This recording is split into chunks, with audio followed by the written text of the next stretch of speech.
I got you. Hey, check it. Woo! Come on. Okay. Hey. Hey,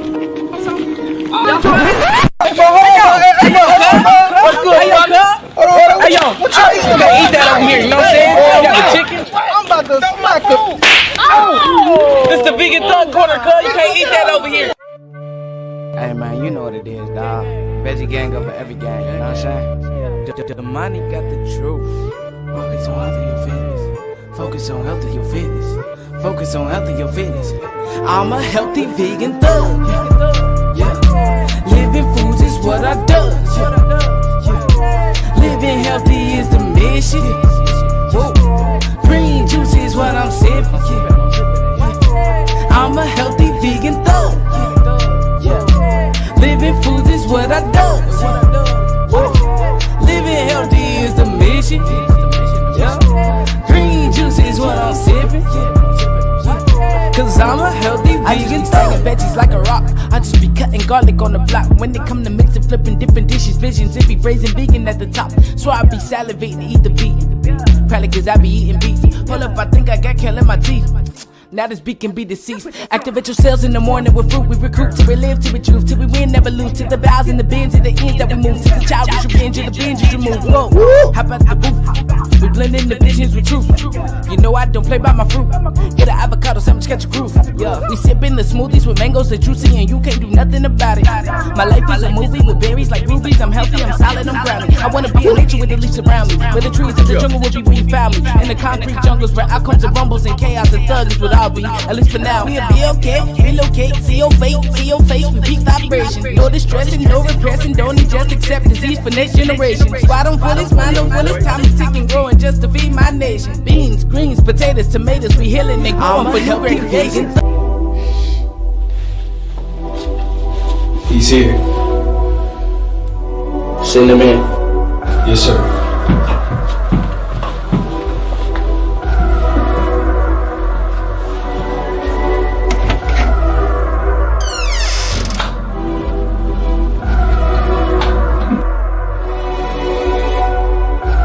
Follow? I take my job seriously. I'm God, so no man can follow. Okay. And all there?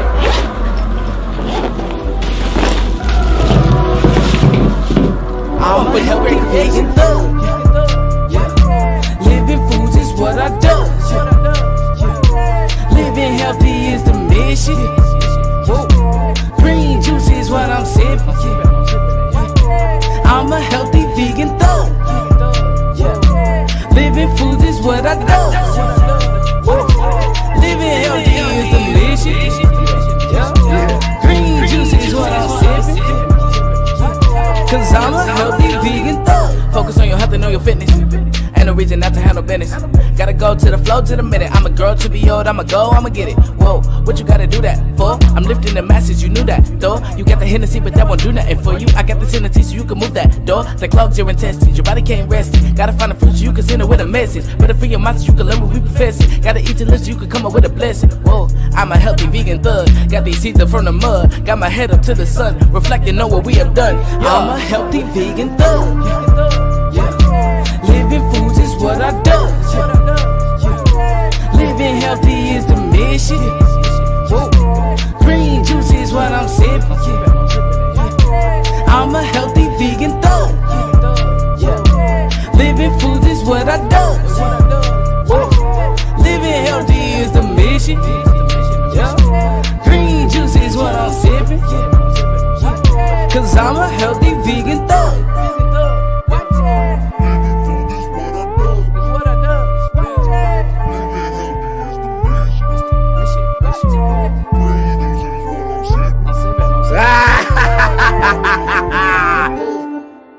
Watch it.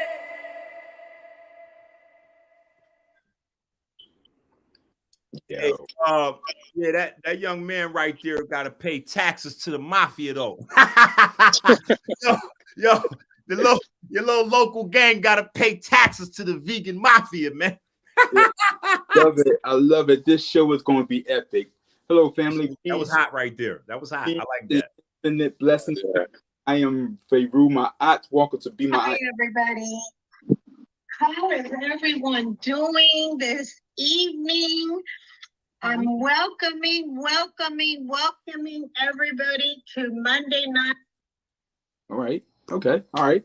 So, welcome to BMa'at Inc. That might have been some vegan thug residual right there. Been through. They tearing up the platform. So, a platform that was created to connect you to the experts to share strategies and life lessons to empower, strengthening, and share life lessons to empower, strengthen, and maintain the family from a Pan-African perspective. Today's date is May 16, 2002. Show number. Dang, you got me choked out with the John. All right, so it's number 17. This show is dedicated to the spirit of my family, the Move family. They dropped the bomb May 13th, 1985. And so we just celebrated the anniversary of that bombing, just to keep people informed about that travesty that happened to our family.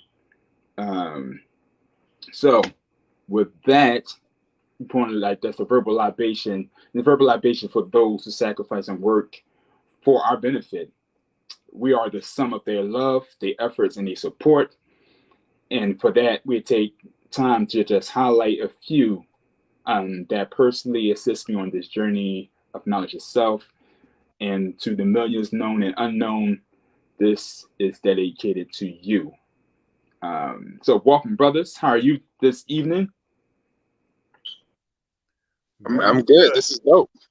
This is already fire. So already, yeah, Knowledge Born dropped that. You're on with the brothers. So yeah. When Knowledge sent me the hit me with the flyer, I was like, oh, where okay, let's rock. Where are you, Jim? I'm in Miami. Oh, okay. Miami, yeah. I was looking at that, the skyline. I see the weather out there. I'm like, okay, so Jim is showing out. Yeah. It rained a little earlier, but it's where I'm at. It's snowing. The sun coming out now, but it was just raining, pouring down over here. So let's get to it, Jimmy. For you in particular, and this is like the health and wealth episode. So they got two giants in the game. So I'm grateful for this opportunity to become better and more informed. So thank you for sharing this time with me. If you want to know Jimmy's bio, you can go to episode 10, which happened in April 11th. To hear his full bio, I'm not going to get into that right now. And brother Dr. Enqi, you can go to episode 7, which aired in 3/21, March 21st. So you want to hear their full bios because we're about to get into it. Like, I'm really ready to get into it. So, Jimmy, I don't know how much time you have, but my question to my phone is charged, so we good. Dope. Hey. So from the financial perspective, so I've been hitting people up about the whole life insurance and the importance of life insurance. And so I'm getting some pushback. And I think you kind of like touched on From America. And so I don't know if that's okay. Wait, hold on. Let me just interject real quick. Okay.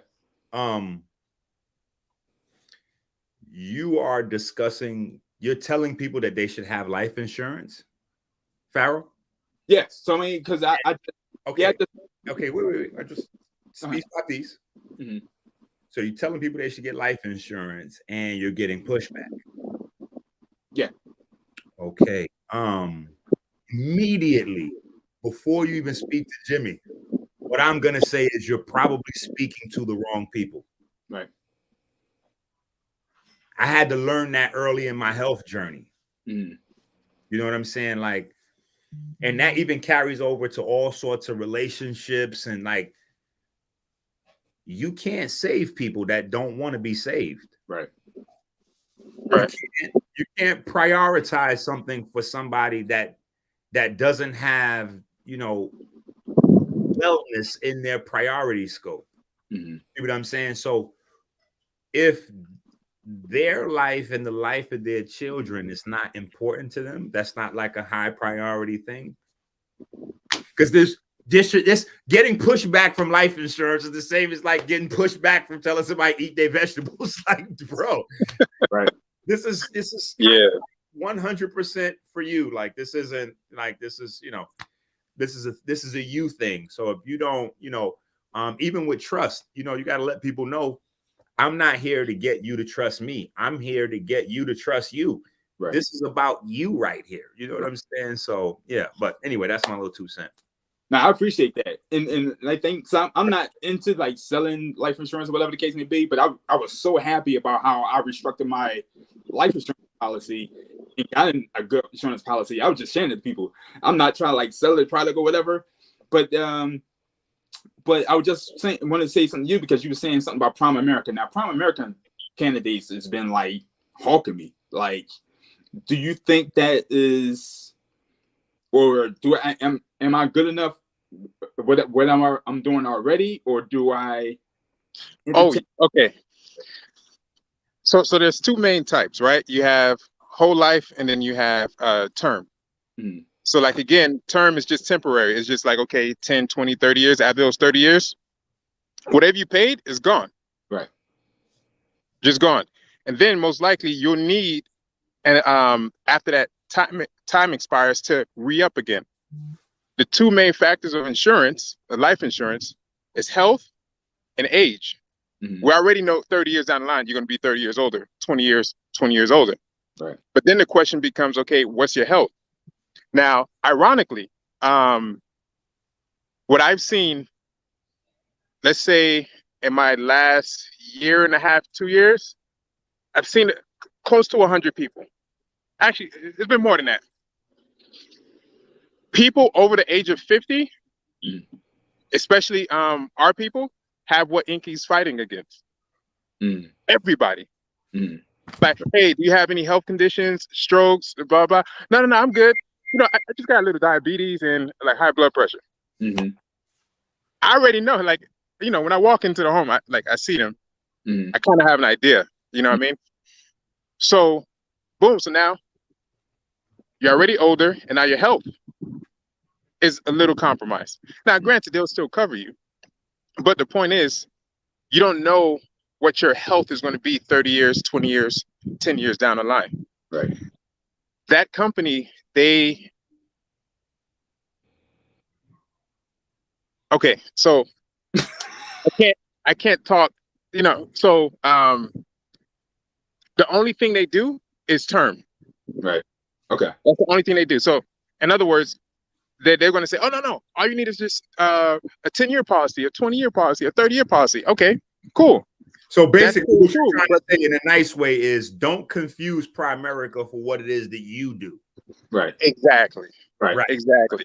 And the option to have a policy that can also grow without losing, they don't offer that. What they would prefer to do is say, okay, no, get a term policy and then go put your money in the market. I'm saying there's no need to put your money in the market. Right. If the market crashes, your bread just stays right there. You ain't gonna lose anything. Market goes up, you go right back up with them. You continue.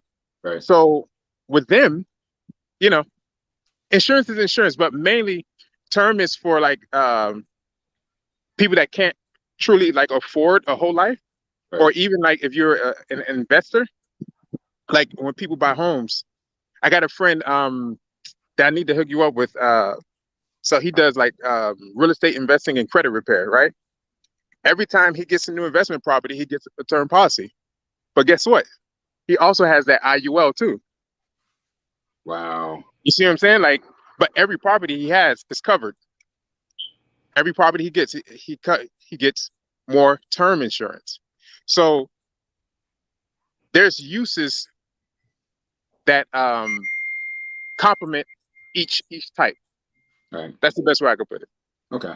But I don't knock insurance companies. Right. You know what I'm saying? Yeah. So they only offer that. Right. I'm not. Yeah. I want to give you the whole gamut and be like, okay, well, okay, what are you trying to accomplish? So peep this. Let's say you're paying for 30 years. After that 30 years, all that money's gone. They don't even give you the option to get that money back. Right. Like with me, I'll give you that option first. Like, okay, look, there's this company right here. You can do the 30-year term, but the dope part about it is that after the 30 years, guess what? They'll just give you your money back. Because here's what they don't tell you. When you're paying for that, that company's investing the money. Yeah. They invested in upside bonds. So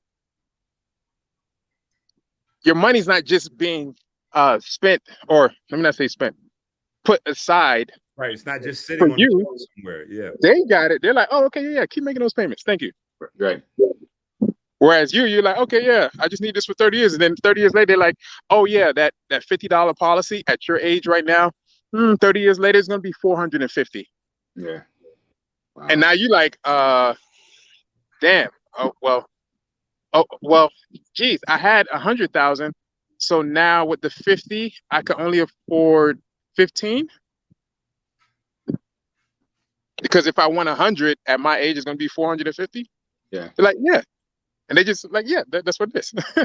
No, I don't. I like to give people the options. Right. And then we go from there. All right. Yeah, I just wanted to, and I guess I'll call you for the unedited version. No. Yo, you can leave it. I don't care. Like, I'm just saying, like, I didn't say anything bad. Like, I was about to I'm say, telling you the truth. I think that people watching would like you to, because that might make it seem like there's something else to it. Like, if you have questions, I want to know what.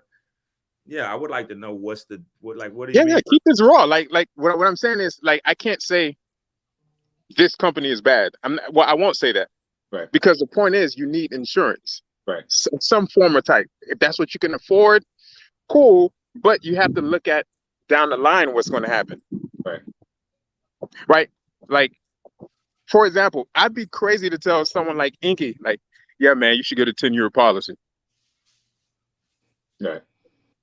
Like, respectfully, that's me putting a 10-year lifespan on you. Right. And then 10 years later, it's like, oh yeah, you know that policy. So look, man, we got to renew it. But okay, let's just renew it for another 10 years. Oh, it's not the same price. It's going to be more. It's going to be an additional $100. You're gonna be like, yo, man, like, for the same amount, yeah, an additional 100. Yeah, but it was only a 10-year policy. It's only a 30-year policy. Yeah. I don't know when you're gonna transition. Right. So even if you choose 30 years, okay. Like, I'm 40. Now I'm 70. I'm here. Like, like, what am I gonna do? You know what I'm saying? Like, and I got to go back and look.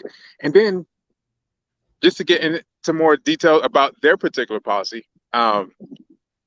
so there's these things called living benefits, right? Or accelerated benefit riders, where if you get a chronic, critical, or terminal illness, they allow you to tap into that policy to get some of the funds from the policy while you're alive. So it's like really like life insurance, not transitional death insurance. Right. What that means is, God forbid you get a stroke, you survive the stroke, they'd be like, okay, you had 100,000, check this out. We can give you 25,000 out of that 100,000. Or you survive a heart attack, okay, look, we can give you 50,000 out of that 100. Some of them go all the way up to 85% of whatever the value is. Right? So even if it's a term, it's like, okay, cool, but that company that you mentioned, they only do terminal illness. And in the paperwork, when you read it, they say, look, only if you have 6 months to live will we allow you to get part of this money. Wow. So when the doctors say, yo, I got 6 months, then you call them and be like, hey, yeah, I have 6 months to live. They'll be like, oh, okay, cool. We'll give you 25. You might need to pay a doctor to say you only got 6 months to live. Right. Right. So for me, I'm like, nah, man, like, because there's an agent I work with, her daughter, actually, she had quiet on it. What's bone cancer? No, leukemia. She had leukemia. She was able to access her policy, some of her policy, right? Then 2 years later, which was earlier this year, she passed away. Mm. The mom was thankful. So her policy helped her while she was alive. Right. And in death, okay, cool. The beneficiary got what they got. Had another guy with a stroke. Same thing. He survived the stroke. They were able to tap into that policy. A pretty nice one too. Mm. But again, with that company, is like, well, y'all don't even do that. Y'all telling people like, yo, if you got 6 months, then we'll let you access it. And that's some of it. I'm like, why? Like, come on, man. That's That don't kind of make like no sense. more of the old school idea of insurance that probably people are used to, which is why you might be getting pushback, is because people remember that, where you pay into something and then when you try to get something out of it, you got to jump like through fire loops, and you know, like it's almost impossible to get anything back. You know what I'm saying? Right. Yeah, it gets weird.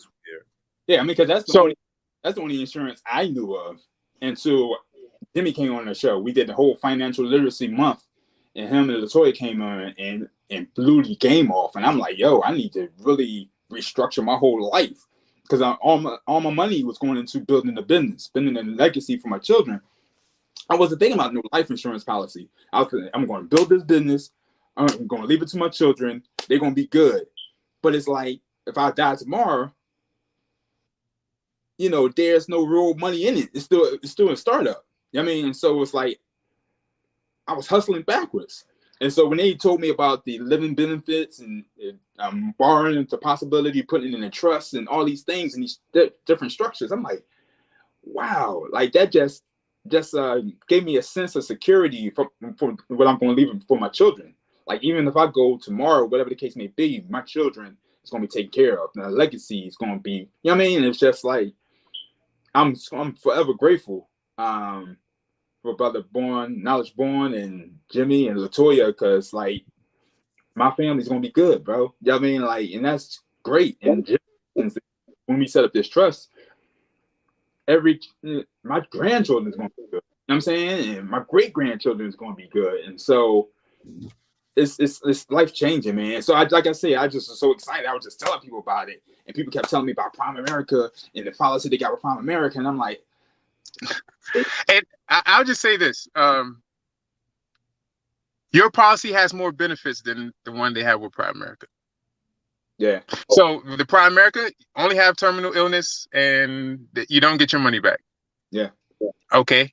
Cool. Your policy, you build a. So remember, with that illness, with those illness riders that's in there, that's not including whatever you're building in the cash value. That's something totally different. Right. It's strictly like, okay, cool. You have this amount here as a death benefit. We're going to allow you to access the death benefit. And then for me, that's where it's like, okay, cool. For people that like we know, regular health insurance doesn't allow you to do like quote unquote alternative treatments, right? Or natural treatments. So I'm like, okay, cool. If you get diagnosed with something that can qualify for a critical or chronic or terminal illness, now you already know, okay, your health insurance won't pay for you to go see a Dr. Enqi. Right. But now, okay, cool. You get to access those funds, and because they don't tell you what to do with the funds, they just say, okay, cool. You need that? Here you go. Here's a check. Right. And you do as you please. Right. So now, even then, you have a way for funds to circulate in the community, as opposed to, okay, cool, you have health insurance, but oh well, they don't like naturopathic treatments. So so I'm gonna give you a little history with the living benefits. The reason they were doing this is because some people, they will get life insurance like Prime America and only have that terminal illness. So there's this thing called viatical settlements, where companies actually, so viatical settlements, what it is that I know you have a life insurance policy. You just got sick, but all your medical bills is going to put you in bankruptcy. So I come to you and I say, okay, look, check this out. I'm going to give you $25,000 for your $200,000 life insurance policy, because you need $25,000 cash to pay these medical bills, right? And then, so all you're going to do is I pay you $25,000, then you put me as the beneficiary. So in other words, I don't want to say I'm investing 25,000, but it's like, I'm investing 25,000, knowing that you're gonna you have to pass, right? That's it. We know transition is gonna happen to everybody at some point. Right. So knowing that, okay, my 25,000, when something happens to you, boom, I'm gonna get 200 from that. So that's the original reason why insurance companies like, man, that's kind of messed up. People got to do that. So then they start offering like, okay, critical, chronic, and terminal illness. And if that happens, just so you want to have to, well, to them, it's predatory when companies do that. Right. So it's been said. So I know Warren Buffett, like 60% of his portfolio is insurance companies. Right. Back in 2012, one of the companies he bought was the company that does that. They do vehicle settlements, right?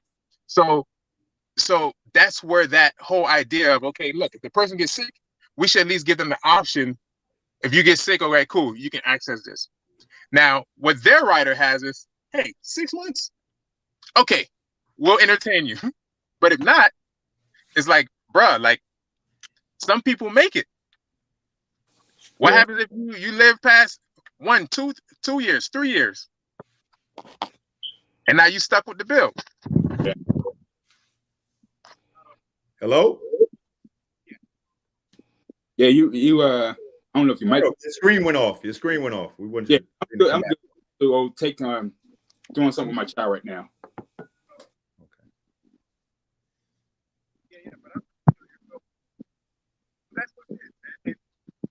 And then Jimmy's sound went out. So your screen went off and Jimmy's sound went low. Is this better now? Yeah, you good. Yeah. Okay. So people so I got like, it was probably like 20 copies of the 5th edition of the scroll, right? And I was giving those to like people. I'll meet them, you know, they do the insurance thing, and I'll be like, listen, you may not understand this, but I think you should read it. Like that was my way, like, you know, just passing the scrolls around. And even though I know most likely they probably won't understand what they're reading, but I'm just like, all right, cool. At the very minimum, maybe that person will bring this up. Look, I don't know what this is, but the person told me it'll help me with my situation.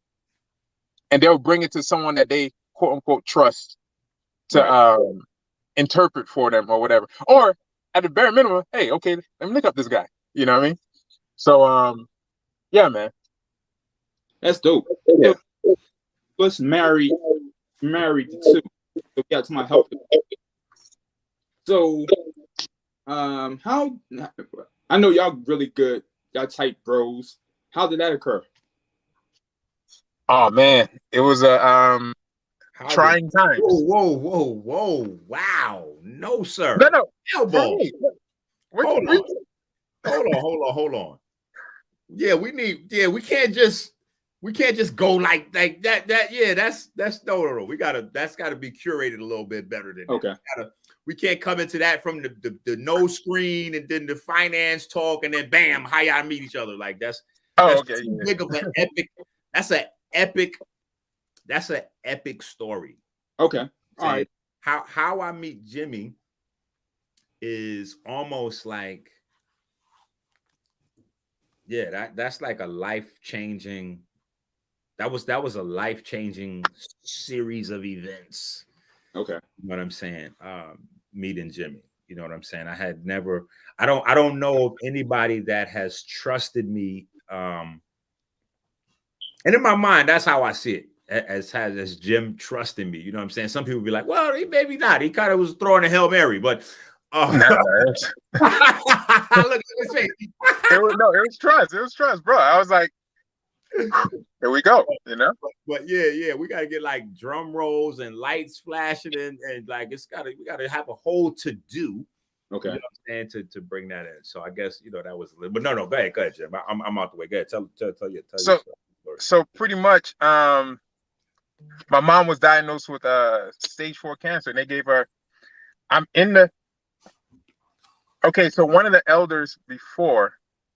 Okay, so my grandpa had Alzheimer's, and then we were using the family like was trying to put money together to get him to the. Well, I wanted to get him to the Usha village. I should say it that way. They didn't understand all that. They were just like, "What are you talking about?" Right? And then so at that point, I had depended on them. I was like, "Okay, cool. Look, let's put this money together so we can do it." The money never came together, right? So eventually, what wound up happening, I had to get like the big package. There's like a big package for like something serious. I think it was like maybe 15 or something like that, 1,500. And then it was like, okay, cool. So we started him, and then like, so he hadn't had a bowel movement for like 2 months. And I already knew that was bad. I was like, yo, like, this is crazy. Boom. The first week, bowel movement. Oh, he couldn't walk. He started to walk, all these things, right? And then it was like, okay, cool. But then unfortunately, I'm going to say for me, I just like, okay, it was too late because he wound up passing, right? Then, so that was the first time I lost someone that was like, I've lost cousins, you know, but like someone that was like close to me. I was like, this will never happen again. Then my mom got like 2-3 years later, my mom got diagnosed with cancer, stage 4 cancer. They gave her 3 months to live. Wait, hold on, Jim.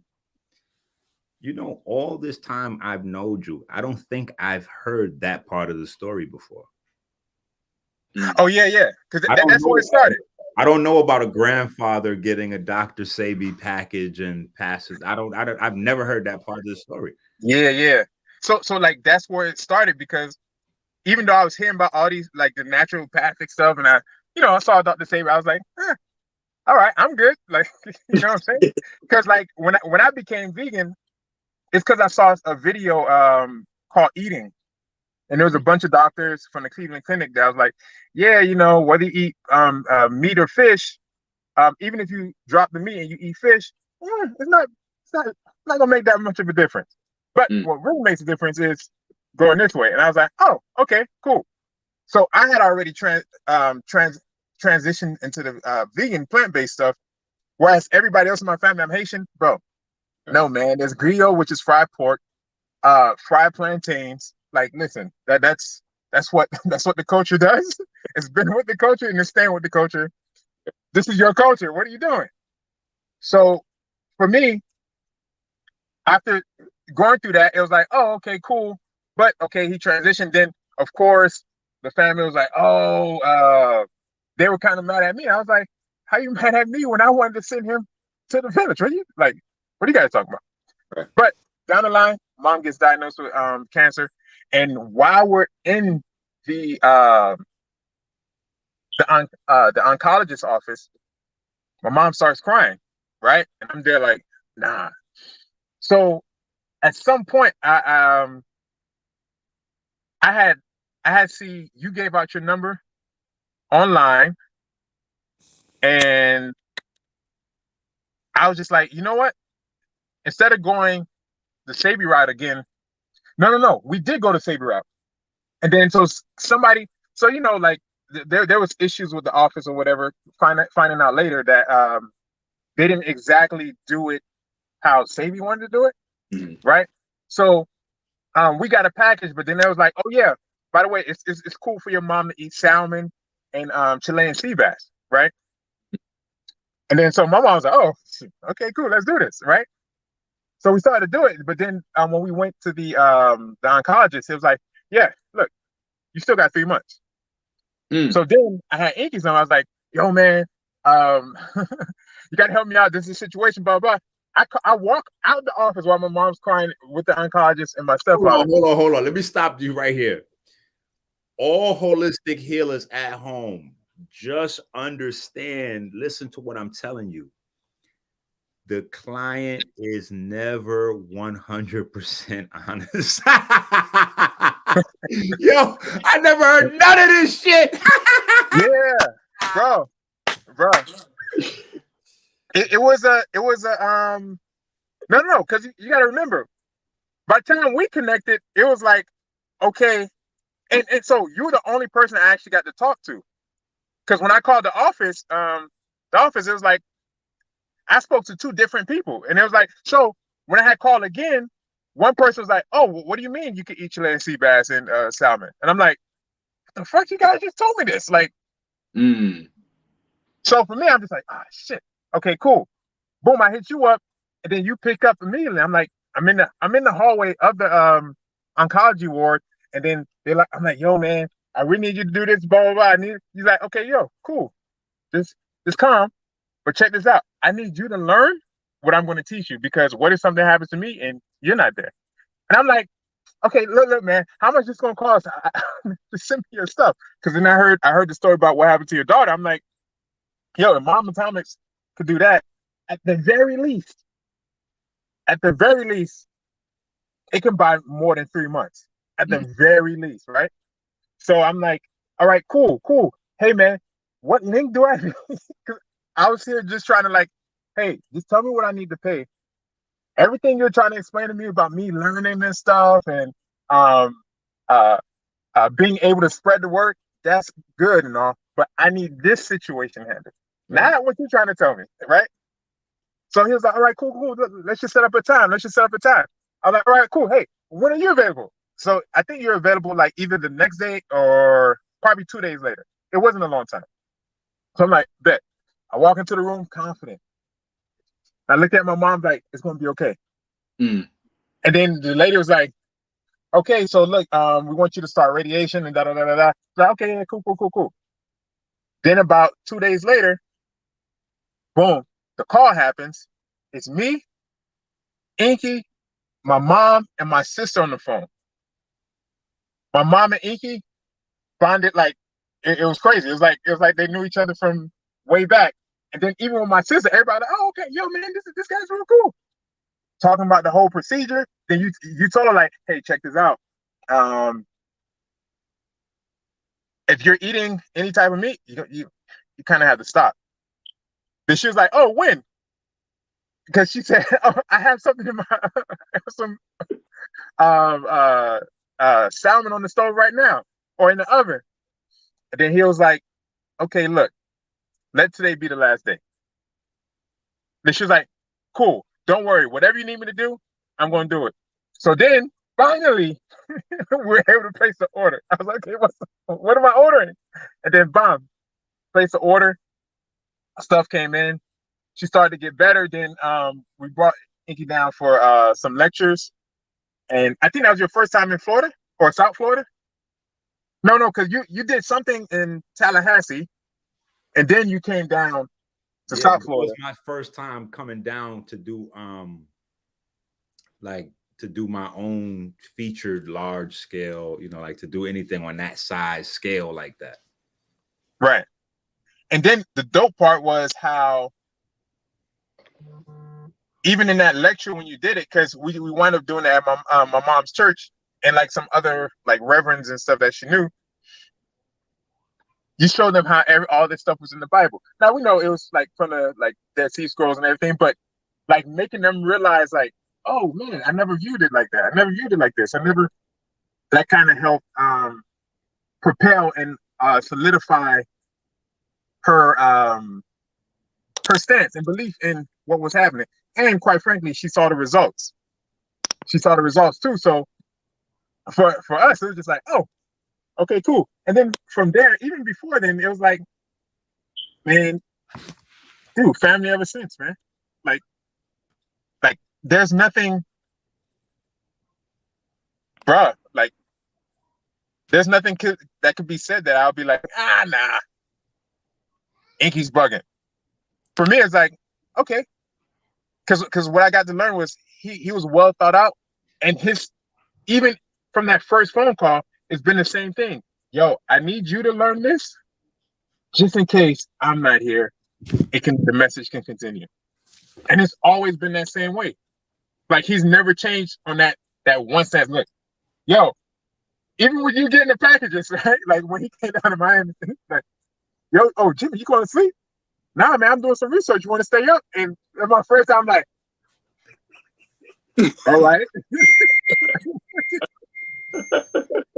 Like, yeah, I think he got like 3 hours of sleep. And I'm like, yo, man, like, you know, I'm not like I wasn't built like that yet. Yeah. Nah, man.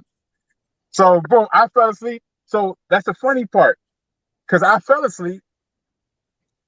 I woke up, he was already up. So I fell asleep before him, woke up. I'm like, yo, how long you sleep? He's like 3 hours. I was just like, geez, man. So yeah, man. What's crazy is that I'm still on that schedule. Like from then till now, I'm still in that space. You know what I'm saying? Like it's yeah, just the grind don't stop. You know what I'm saying? No doubt.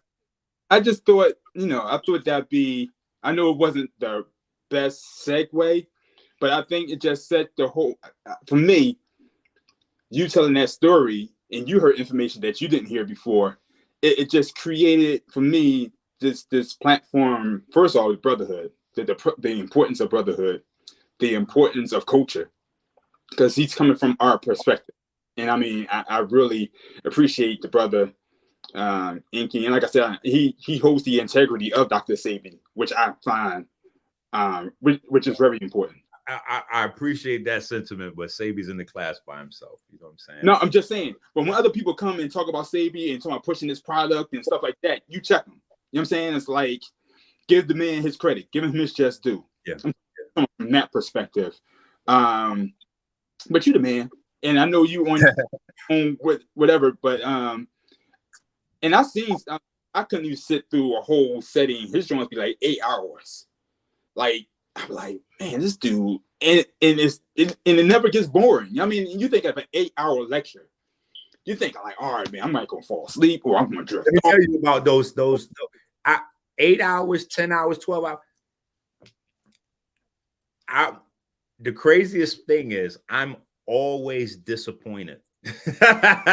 Like, I appreciate the people, the feedback and all that, but I'm always disappointed because in a 3-hour sitting, I'm looking at my notes and I'm like, damn, we needed 5. After 10 hours, I'm like, fuck, we needed 12 or 15 hours. Like, it's just never really enough time to communicate. And then people will feel like, and that's why I always try to tell people what I'm doing is way different than anything else that is in the contemporary space, because a lot of times, because you're on YouTube, and I guess the now I'm not, but they banned me like Facebook. So Facebook banned me, YouTube banned me. You know what I'm saying? I'm becoming known out here in these streets. I'm a hot nigga. You know what I'm saying? But everything changes in the landscape. Mm-hmm. It's very day to day. What you need to know about your body's changing. So even if I did 100-hour instruction video right now today, by the time Monday rolls around, I got like a fresh 65-hour like I got a fresh 100 hours to hit, like, because it's so much, and even though the certain basic tenets don't change, the environment changes every day, and all of the challenges your body faces, it changes every day. So it's just always so much, and yeah, it's so much it's just never enough time to really communicate everything. You know what I'm saying? And let me say this, like, I don't think people understand the fact that you make yourself available, man. Like, no, that's F-word crazy. I'm not receiving that compliment from Jimmy. Let me tell you why I'm not receiving that compliment from Jimmy. You know why I'm gonna tell you why I'm not receiving that? Because Jimmy had me feeling very, very uncomfortable. You know what I'm saying? When I got down to Miami, I think it was the second or third time. When did your mom pop up with her driver's license? Oh, yeah. It was like probably between the second and third. One of them. Yeah. So that was the crazy. She had bone cancer, and then she had cancer in the lungs because it had moved Right. from the. So, but anyway, once I got rid of all the cancer, the word is spreading because they already saying they bringing me down to do this, and the Haitian community kind of small. You know what I'm saying? Right. So it's one thing to say that we're bringing this guy down to try to heal the cancer, blah blah blah. You know what I'm saying? There's another thing to no, we're bringing down the guy who has got the cancer's gone. She went from blind to now she done got her license back, because her eyes had went from the cancer and all that. She Right. And, driving from east to west, bro. Like, yeah, but but here's where I was uncomfortable. And I wouldn't even say it was uncomfortable. There's no way to sugarcoat it. They thought I was Jesus down there. I'm talking about when he says it's a little like that. I ain't gonna front. When he says make available, like people might listen to that and be like, oh yeah, we can hit. I text Enqi before, yeah, Enqi will, I can, he's got the email of melanin versus diabetes at Gmail. Enqi's always got a way to reach. No. That's not what Jimmy's talking about. When I got down there this time, it was like a crazy celebration victory lap because his mom's just stunting on some other shit. She done got a license back from the DMV. She pull up to pick me up like, yeah, I'm driving. I told you that. So we're celebrating. And then by the time we get to the house, Yeah. I'm now the guy who gives sight back to the blind. I'm now that nigga. So when he says make available, what he means is that every fucking family that they knew was online from the doorway of the house, wrapped around outside, people sitting in fucking cars. I was literally awake for like almost 3 days straight.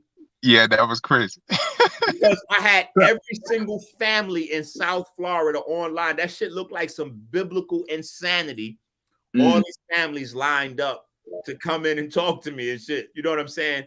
And I'm me. I'm not gonna, I wouldn't. They kept trying to say, well, we could come back tomorrow. I'm like, nah, till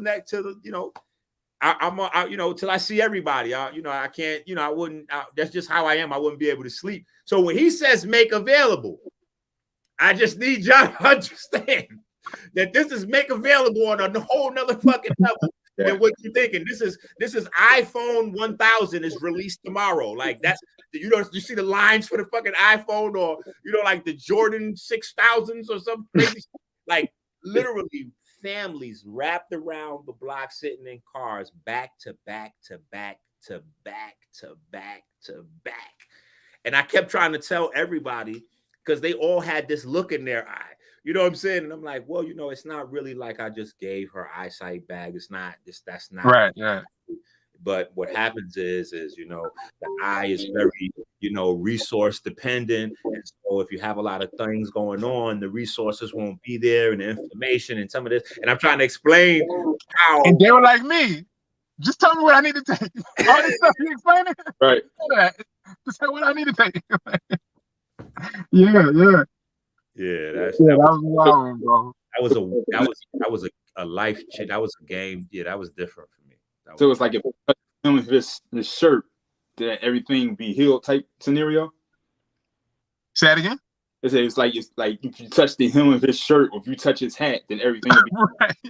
Bro, it was crazy. Like that was crazy. That was crazy. It was cool though. It was cool. But what I'm saying about availability, what I'm saying is like people that have accomplished what you've accomplished, technically you shouldn't be as available as you are. Right. Respectfully to everybody that's listening, I get it. But I'm saying, and I'm coming from, I'm not saying this as like, oh, like conscious community, this, that, and the third. Like, no, bro. I'm like, people that accomplish what you accomplished, like, you shouldn't be that available, but you are. Yeah. You see what I'm saying? Like that's a, and I know it's a thin line, and I probably sound like I'm trying to preserve you or something, but it's not even that. It's just No, Like people don't do that. Like, you know what I mean? Like that's Sharita all day. something- Sharita's like, Enqi, why don't you charge like 20,000 a person? Like, to speak to you, people should be paying literally, you know, $20,000 because that's what they spend at the doctor, and they don't get any results. They still die later on. So yeah, right. And that's real. I mean, like, it's real. Like, cats get big and they get on another level, and it's like, well, yeah, I'm not coming out unless you give me $100,000, or I'm not coming. My time is now worth this.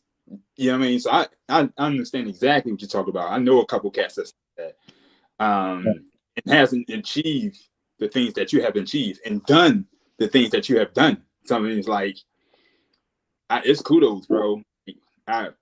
It just translates as arrogance in the world of the ignorant, though. You know what I'm saying? Because the measure, you know what I'm saying? Sometimes I get into these conversations, and the measure of success is, you know, how much money you know what I'm saying? So now there's spaces where people are like, oh, well, you know, these NFL or these athletes or these NBA, you know, and I'm like, them niggas can't do what I do.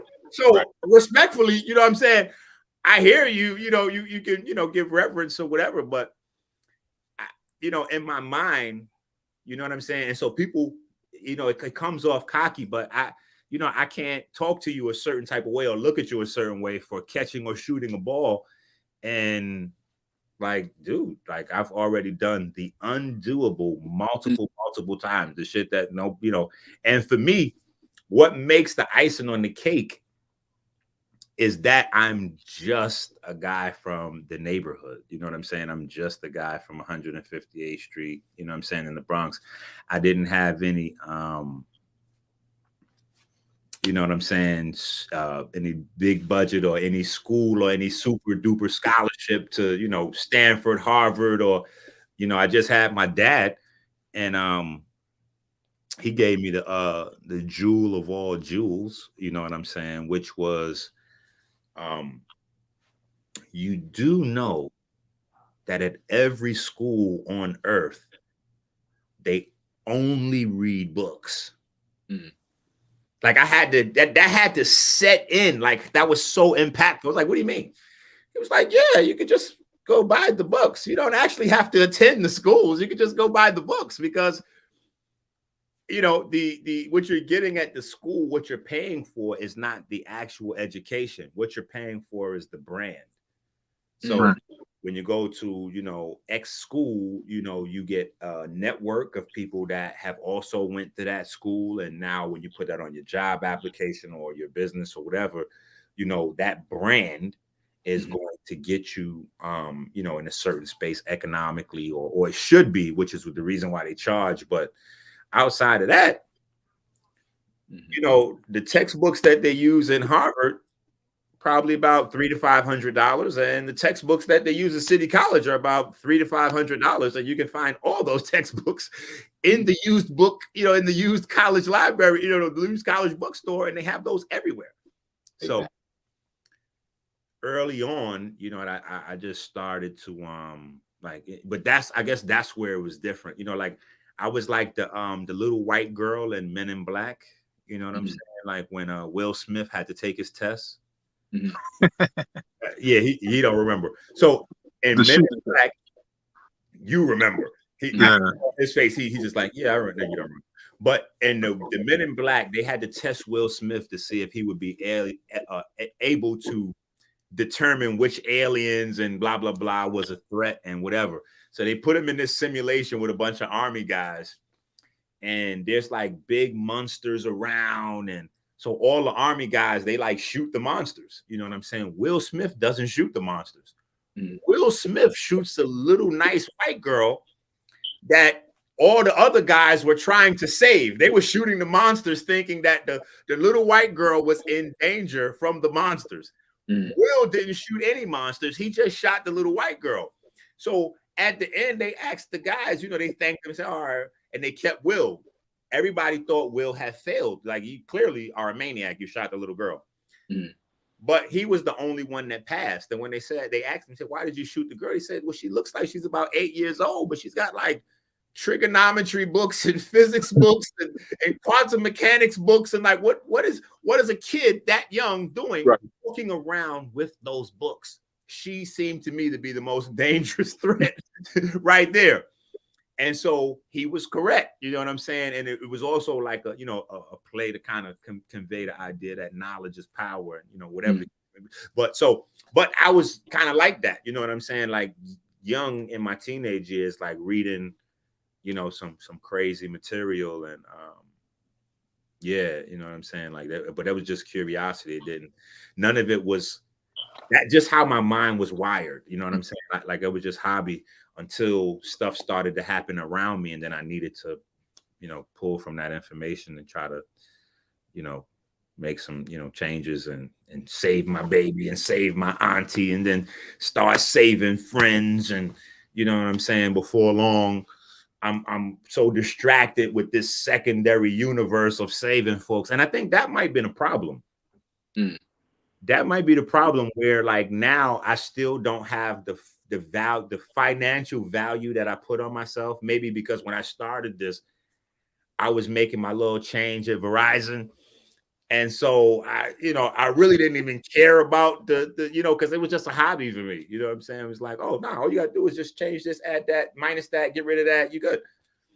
And that has always been the most important thing to me still, even to my detriment. You know what I'm saying? Like where I need to be making cash and raising money and stuff like that. I just don't, it doesn't prioritize for me. I'm still, no value in terms of that. Like that's no value. My value has always been humans. Other people is the real value. And for me anyway, well, hopefully we will play a part in that process of you achieving that part of the balance, because it's necessary, it's important. So hopefully I would like to be part of that process to help you achieve what it is that you want to achieve financially. This is my goals. You know what I'm saying? Like I feel like even though I've knocked out cancer, a bunch of different cancers, I feel like what I've been able to do with the diabetes now, like this right here is laying the framework to really put a dent in cancer, et cetera, et cetera, et cetera. Because the metabolic syndrome plays such a key role in the upstart of a lot of these other illnesses that, once I really learned the mechanics, this thing could be on autopilot, you know what I'm saying? And really, really, really start to extend lifespans. You know what I'm saying? Really start to extend lifespans, because even like right now, there's, they're mentioning these guys. I ain't gonna keep saying their name, but some other guys, they got some mastering diabetes courses out there. And I checked it out and I'm like, nope, they're not talking about the pigment system. They're not talking about the brain, the nervous system. They're missing the whole thing. You know what I'm saying? And the craziest thing is, I don't know if Jimmy will, he probably remember once I say it, but the main thing that I stressed him to do, and I was like, you cannot not do this, is your mom has to go exercise in the backyard as naked as possible. Facts. Yeah, that shit's super awkward, telling a nigga that his mama got to take her clothes off. Like that shit is a weird space that you got to be in.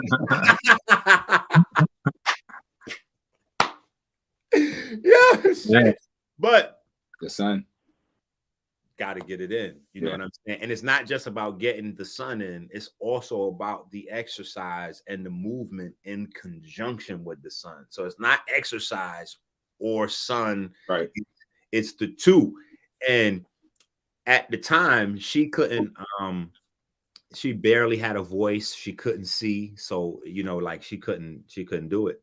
So I told him that if he wanted this to work, he had to put his mom on top of his feet.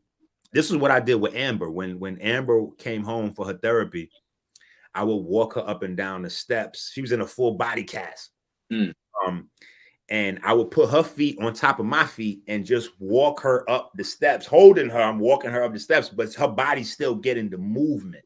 The fluid is moving and all. So I told him he had to do that with his mom in the backyard and dance her around type of vibe. You know what I'm saying? So she could get that sunlight and that movement every day. Dude, it got to the point where she was boxing, bro. Like it was, wow. Like, bro, it was. I don't want to say magical because it sounds like a fairy tale, but for lack of a better word, it was magical, bro. Magic is just science that we don't really understand yet. So yeah. So I was told that now that we knew you was going to be on the show, we were told like I don't have any like chronic, issues or anything like that, but a lot of us wanted to be healthier. And so what would you recommend to do tomorrow? I would recommend everybody buy my books. That's the first thing I always recommend is the information. Right. The information is the most important thing. You Okay. know what I'm saying? Because everything else fades. Everything else fades except what's in here and what's in here. You know what I'm saying? Like if you give a food list, the food list, you're going to start to fade from the food list. And the environment's going to change. So even if you stick to the food list will soon be outdated because the environmental challenges will be different. Okay. What I'm saying, but if you learn just the basic ways how your body works, you'll automatically be able to stay in tune with the changes in the environment. You know what I'm saying? Like, oh, this is happening. Oh, all right, cool. We on this already. They getting ready to start talking about, vitamin K and, snake venom. And this is, trust me, this is getting ready to be a thing. You know what I'm saying? But I had, without even discussing the snake venom and all this other shit that's circulating now, I had been told folks about the vitamin K a long time ago. You know what I'm saying? It was like, yo, vitamin K is crucial. It's not a part of the conversation, but it needs to be. You know what I'm saying? Because when you hear about these miracles, and this is another reason why my mind, it just has, because my mind is just wired different. Like I just go against the grain. Do you know what I'm saying? Whereas everybody in the holistic space, they teach you about foods, they teach you about herbs. You know what I'm saying? For me, they do that because it's easy for them to just create a few dollars for themselves. But it doesn't really make any lasting impact or change because people just add those things into a ritual way of seeing them. And then those things just become a standard, but you don't really understand. Like if you say, okay, get some greens, the greens is this and green juice, this, that, and the other. Okay, why? I got cancer. You telling me to drink green juice. Why should I drink green juice? You know what I'm saying? Like, they'd be like, oh, yeah, because it's good for you. High antioxidants. I'm like, man, get your ass out of here. I could have Googled that. What is in the green juice that is going to actually like walk me through that process? Like from the time the juice, and this is how my mind was wired, from the time the juice hits your mouth, what is actually the process of what goes on all the way down from the juice going to your mouth to the juice maybe reaching the cancer cells? Like, what's the process? How does that happen? Like, what's going on in there? You know what I'm saying? So my thing was always because, and it's, I guess, gift and a curse, you know what I'm saying? But I wasn't exposed to Dr. Afrika and Dr. Sabi and those folks until, way after, what happened to my daughter and being able to do so many different things that people started to say, hey, you remind me of these people. And then I started to, find out about them and study them. But I went a different way. I didn't go herbs and plants. I went anatomy, physiology, periodic table, chemistry. I went that direction. I went the sanitary, European, Western standard. I went that direction. But I was born in, 77, you know what I'm saying? South. So I learned it. My learning and understanding of the body came as I'm learning and understanding, you know, like rhythm and the hip hop and the music and the, so it was one thing for me. You know what I'm saying? Like it was all one thing as I'm, you know, getting this understanding, you know what I'm saying? So I was just like basically 360, you know, like how you add that, how basketball kind of evolved. I kind of took the science and went in another space with it. You know what I'm saying? So I was always interested in what are the chemical components of the herb that works. Cool. If the herb works, that's beautiful. But you do know that plants are only containers for all these various types of chemicals. Which are the chemicals in there that are actually doing the job? You know what I'm saying? So to keep it on a smaller, you know, basic, you know, to make it more, to bring it back up and make it more simple, you know, one of the things that, you know, greens provided that was providing all this miraculous, when you listen to these stories, is vitamin K.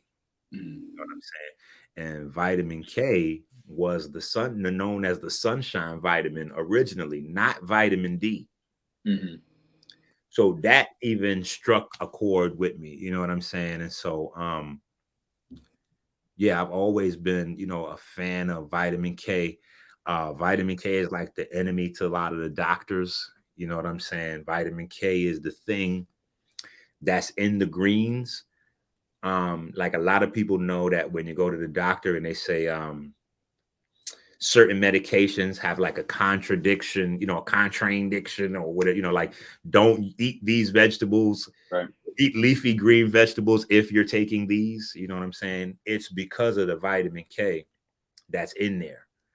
And vitamin K controls the movement of calcium in and out of, you know, like different tissues.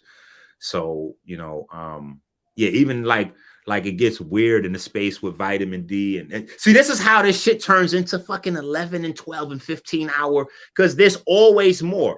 I start talking about vitamin K, and then before you know it, if I'm talking about vitamin K, I have to start telling you a calcium story. And then as I'm telling you this calcium story, now I got to circle back around to magnesium, because magnesium and calcium is like Bloods and Crips. But on the flip side, I have to segue into a vitamin D conversation, because this is how your body works. You know what I'm saying? So, and then like even now, there's a big debate going on, like how much vitamin D you're supposed to get in your diet. You know what I'm saying?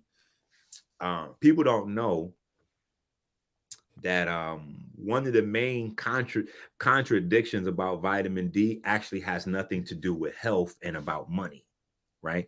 So when they first find out, okay, so let's go all the way back, maybe I want to say about 100 years or so, with the rickets, and they start figuring out the whole rickets and the vitamin D and the sunlight thing. This is when they first start figuring out that, you know, that something with the sunlight and the bones. And so they come up with this idea about how to market this fungus, you know what I'm saying, to people. But you can't really market fungus to people, like I'm saying, especially a toxic one. You know what I'm saying? And ergosterol is a toxic extract from a fungus. You know what I'm saying? And this is what they radiate and put. Eventually, they start putting this into cow's milk to create a better marketability. So they're marketing you the milk as opposed to the fungus to get the vitamin D, even though the vitamin D that's in cow's milk doesn't come from cow's milk. It comes from this fungus that they radiate. But there's a limit to how much of that synthetic type of vitamin D your body can handle. Because if you don't get it naturally, it's like, so fast forward to today, they know that there's a vitamin D gang. You know what I'm saying? There's not really like one, you know, there's a vitamin D group. You know what I'm saying? Like there's a group of vitamin D compounds that your body makes from the sun, blah, blah, blah, blah, blah. But the synthetic, you can't take but so much. The synthetic, you can't take but so much. And the reason why is because it'll start making the calcium and phosphorus bleed from the bones. And then you'll start getting hardening in your soft tissues and shit like that. So in order to take synthetic vitamin D in high amounts, you have to eat a lot of greens with it or take vitamin K with it, because the vitamin K will make sure that, you know, it pushes the calcium back into the tissues and you don't really have any damage. If you're getting it from the sun, it's natural. You don't have to worry about that. It's because you got, you know, got other compounds to kind of buffer some of that. Anyway, so this whole thing propped up about, you know, how much IUs of, you know, vitamin D you're supposed to take, where they got you down to 400. Like, that's insane. Nobody even needs 400 IUs of vitamin D. If you're only taking 400, like, you could have saved that little 10-20 bucks and just not bought that. It's not going to really do anything. It's not going to really do anything. Like, it's like, that's almost nothing. You know what I'm saying? Like, if you go outside for like 2 minutes, you make more than 400 IUs of vitamin D. Like, if you're outside for a few hours, you make like hundreds of thousands of IUs of vitamin D. That's what your body wants. You know what I'm saying? Your body wants a lot of vitamin D. All right. So here's the question then. That 400 IU, is that European standards, or is that like, you know what I'm saying? Like, that's commercial standards. That's what I'm trying to tell you. That was more of a business thing. Okay. To solve the rickets problem, to get you the bare minimum amount of vitamin D to solve the rickets issue, but then also at the same time to keep it in a space where the synthetic side effects didn't catch up to the people. All right. You know what I'm saying? But that's not nearly the amount that your body wants to be at optimal or to thrive, to be healthy. You know what I'm saying? So, you know, and I'm skipping some. If it sounds like I'm skipping parts in there, it's because I am, because we'll have another 12 hour, you know, to get crazy. But learning these little things over the years is kind of what got me to the space right now where I'm like, look, ma, no hands type shit. Like, I could, you know, like I'm Jordan with this shit now. I'm at the free throw line, bet niggas on the side, like, yo, 50,000 on this next free throw with my eyes closed. Like, that's how I'm with this, because I'm, you know, like, and I've been showing folks lately, like, I've been, you know, I done lost like 30 pounds, 30 something pounds over the last few months, but with no exercise in the shit. You know what I'm saying? So I've figured out that your body has this language. There's an internal language within your body. And like, I got a new book coming out. I'm trying to finish it up. It's one of these days this week. I'm on it. You know what I'm saying? Just so much other shit I'm trying to do at the same time. But your body has this internal language. And that language is the pigment system's language. You know what I'm saying? And the pigment system kind of communicates with all the other cells and everything else in the body. And the quality of that language determines like a basic standard of the community in your body. Like, this is what we need to survive in this scenario right here. You know what I'm saying? And the scenario is how you're eating, how you're living, blah, blah, blah, blah, blah. And certain nutrients that you put into your body are part of that language. And if you can, you know, understand that language, you can change that language and start to communicate with your body, and then take this shit to a whole nother space where you start to, you know, it starts to get a little spooky. You know what I'm saying? Because there's a point where it becomes, where it's basic, you know what I'm saying? Like exercise, diet. Then there's a point where we can go a little bit deeper, and it's like a super technical, you know, a whole bunch of big fucking, you know, like big sciencey words, you know, like it becomes a biochemical, neurochemical. And then there's a space beyond that where we move more into, you know, pure electricity, magnetism, and light. And then there's even a space in the conversation beyond that where it just becomes real spooky. But, you know, all of these, you know what I'm saying, are just like levels of understanding, and you go back through history, and that's kind of how, you know, I'm able to kind of tie in some of the other stuff that maybe looking back at some of the stuff our ancestors put together, it might seem a little crazy, or it might seem like it's because we just aren't sharp enough to see exactly what it is. You know what I'm saying? And so as we learn more, we can see more. That's one of the craziest things I probably told people, like, you don't see with your eyes, you see with your mind. You know what I'm saying? So you don't hear with your ears, you hear with your mind. So if you're not educated for it, you won't be able to see it. even if somebody sit it right in front of you. If you're not educated for it, you won't be able to hear it. This is like a book. You read a book today, it's, May 2022. If you put that book away and you go back and read that book a year later, you're going to see all kinds of new stuff in the book that you never saw before. And the book didn't change. Right. It's that you learned more about yourself and you learned more about life. So when you went back to the book, you were able to see more deeply into some of the things that were there that the author may have intended or experienced that you just weren't ready for. You know what I'm saying? So that's what, again, where the 12 hours become 15 hours and 20 hours, because, I'm a student of the body and of life at each one of those levels. And I think that may be probably what kind of makes what I'm doing a little bit different, because none of my contemporaries have any sort of certification at all. That's one of the weirdest things out.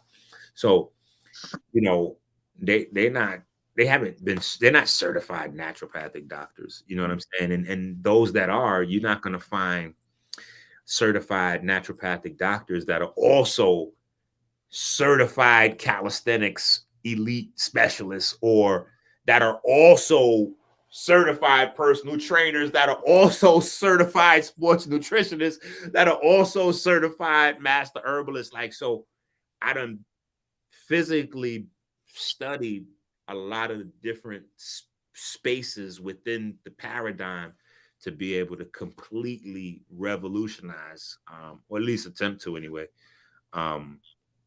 what it is that we were doing. Because that early on, I realized that holistic isn't holistic. You know what I'm saying? That may be one of the biggest misnomers out there, that holistic health is holistic, because it's not. If you think holistic health consists of, adding herbs to your program, then that's not holistic. Right. Holistic means total. Right. Total. So that means if we having a holistic approach, that includes your ass getting out there in that pull-up bar. Mm-hmm. That includes them squats. That includes you with the PRX. You know what I'm saying? Which also includes the diet, and then it also includes the herbs, but then it also includes even, some basic understanding of medicine. You know what I'm saying? Like, I think people just look to shit on the doctors and the hospitals, but they're completely necessary. I think there's a space where you can be angry with them for their ignorance, but their shortcomings, I learned over the years, are the same shortcomings that exist even with a lot of herbalists. Mm-hmm. You know what I'm saying? Because if you speak to a lot of herbalists, everything requires an herb to heal. That's not true. You know what I'm saying? There's a limit to what the herbs can do by themselves if you don't make the dietary changes, or add in the exercise, or add in some of the disciplinary changes that go beyond exercise or diet. Like, if you don't add in, and you can get results with anything, right? Which creates even a bigger problem, right? Because you can get health results by just exercising. So that now allows for a space for people that only know about exercising to feel like this is all people need, because I've had 100 clients and I've been able to help them lose weight and blah, blah, blah, blah, blah, blah, blah. And we haven't done anything but exercise. Right. And then you've got the people that, well, no, we over here with the herbs and this and that, and we don't need anything else, and we don't even have to worry about exercising because this is what's natural and blah, blah, blah, and we've gotten results with this. And the whole time I just was, like a teenager looking up and hearing all this shit in the background. I'm like, what happens though if we mix the diet with the exercise, with the herbs, with the spiritual component, with the diet, with the who's doing that? Right. And there was no one doing, you know what I'm saying? So I was like, let me try to see what if there's a place where all of these things meet. And the weirdest thing is that the place where all those things meet is the one place where we've been ran off, and it's like religion and spirituality. So that's like the taboo subject, especially if you're trying to be in a scientific space. Mm-hmm. You can't tell people you're in a scientific space and you're using religious texts or spiritual, text to come to some of this, So, you know, that's, you know, but I guess, you know, that's part of the reason why I'm, you know, I'm always in the space like the black sheep, because, you know, I don't let any of those boundaries stop me from saying whatever it is that I'm getting ready to say. Is, you know, I'm already me. So I'm like, listen, no, this is what it is. Trust me. This is, you're going to do this and you're going to do this and you're going to, they're like, yeah, but yeah, that doesn't make any sense. Well, making sense is probably why your ass is sick. So let's just move to a space where we try to, you know, let's put that making sense shit down for a second. Because making sense is based on education and experience. Right. So the limits in your education and the limits in your experience will wind up being the limits in how far you can go, you know, pulling your personal, you know, potential out of the hat, so to speak. You know what I mean? So, yes, so, it's been a journey. When you talk about the books, you talking about the Soulcraft books and what else? Soulcraft book. So the Soulcraft book is free. That's a free book. Mm-hmm. Anybody that wants that book, you can just email Osmo. I was going to say, no, you don't have to email Osmo. Email melaninverseddiabetes@gmail.com. We'll send you a free copy of that book. We're at over 500,000 copies of that book out there. You know what I'm saying? I wish I would have sold them, but I wrote that book with the intention of giving it away. So yeah, it's that book has grown legs and it's gone. You know what I'm saying? But part 2 of that book is the book that I'm working on finishing up, and I want to make that book like relatively inexpensive or free. You know what I'm saying? Trying to, you know, that depends on how well the people support, you know, $ Minister Enqi, send the cash apps in, or join the Patreon to support now that we're off YouTube. So now I'm off YouTube. You guys have to join Patreon to get all of that, like all of that content, the 15-year block of videos. I even have, so it's one thing to hear the story from me, or it's one thing to hear the story from Jimmy, but I have Jimmy's mother actually telling the whole story herself, you know what I'm saying? And that video is obviously deleted from YouTube, but I have it in the Patreon. Nice. Yeah, I had a bunch of people telling like stories. Like just people be asking me all the time, like, Enqi, so where's the testimonials? I'm like, nigga, you know what? You must not watch my channel. So you know what? That's where the testimonials are. It's for the, you know, the people that watch me. You probably would have seen, you know what I'm saying? But yeah, over the years, I've been able to kick some ass. I done bumped heads with cancer, lupus, and just all kinds of other nasty little nasty guys in the hood, and I've been able to kick their asses. Like that's what I'd be saying. I'd be like, yo, when y'all saying respect the shooter, I feel like I should be, even in that space, I should be honored and respected, because I'm catching the real bodies. That nigga's shooting each other. I'm shooting cancer. I'm shooting diabetes. I'm shooting lupus. I'm catching the real bodies out this world. I'm like, I should be the #1 shooter out here.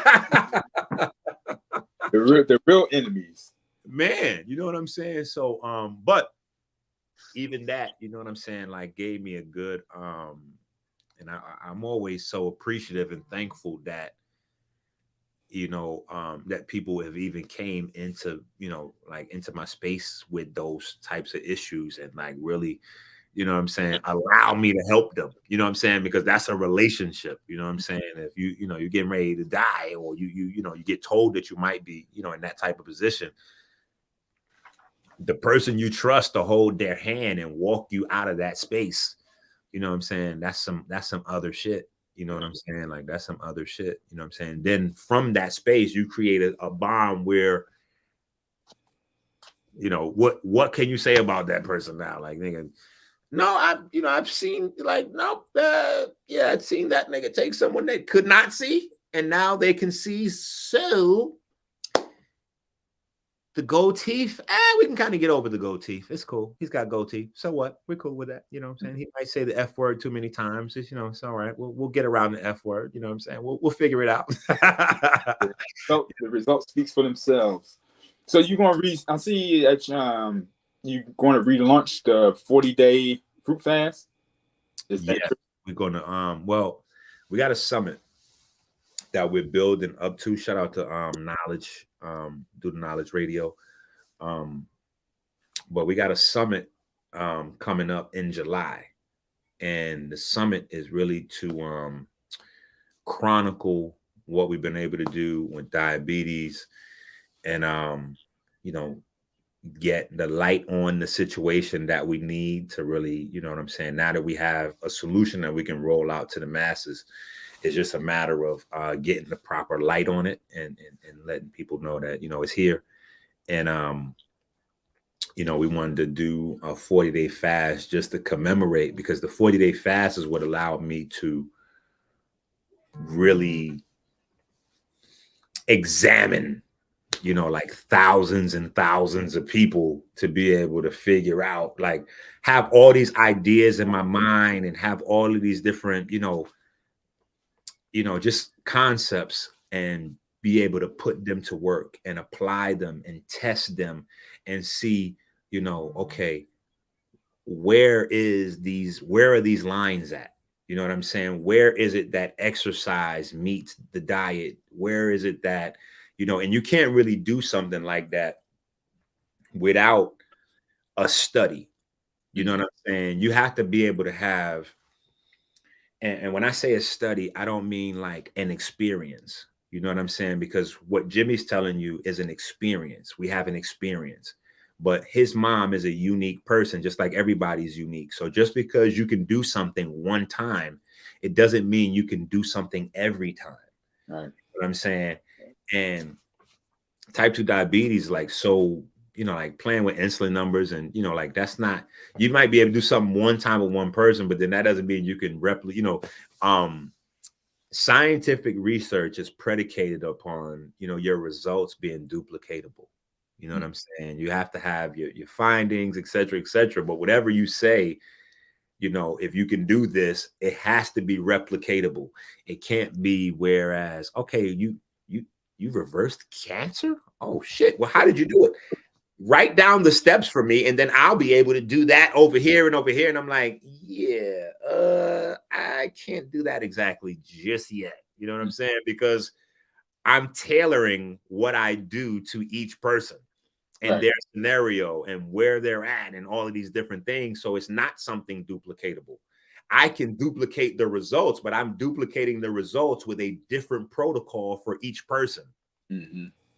So it's not until you're able to have, you know, muscle bound bodybuilders and senior citizens and kids and sickly people and super healthy people and all of these people participating. And once you're able to look at how this impacts a wide variety, black, white, yellow, red, fat people, skinny people, like, now you can go, okay, got it. I got it. So, you know, what you see now, like this past few months, is insane, because it's so much weird type of love mixed with jealousy and anger going on in the community right now, you know, surrounding me. You know what I'm saying? You know, so like a lot of people are trying to regurgitate and flip and like steal my shit and teach my shit without saying my name, but they don't realize that they look like goofballs because people are watching, and they think because a lot of people are watching that, and people aren't saying they're just watching, they think that they're actually, you know what I'm saying? But so it's a weird space, you know what I'm saying? To be the pioneer of something, or be the first, it's kind of like, I guess maybe in the rap space, you know what I'm saying, where you see like the early pioneers, they didn't really get the fame and the props.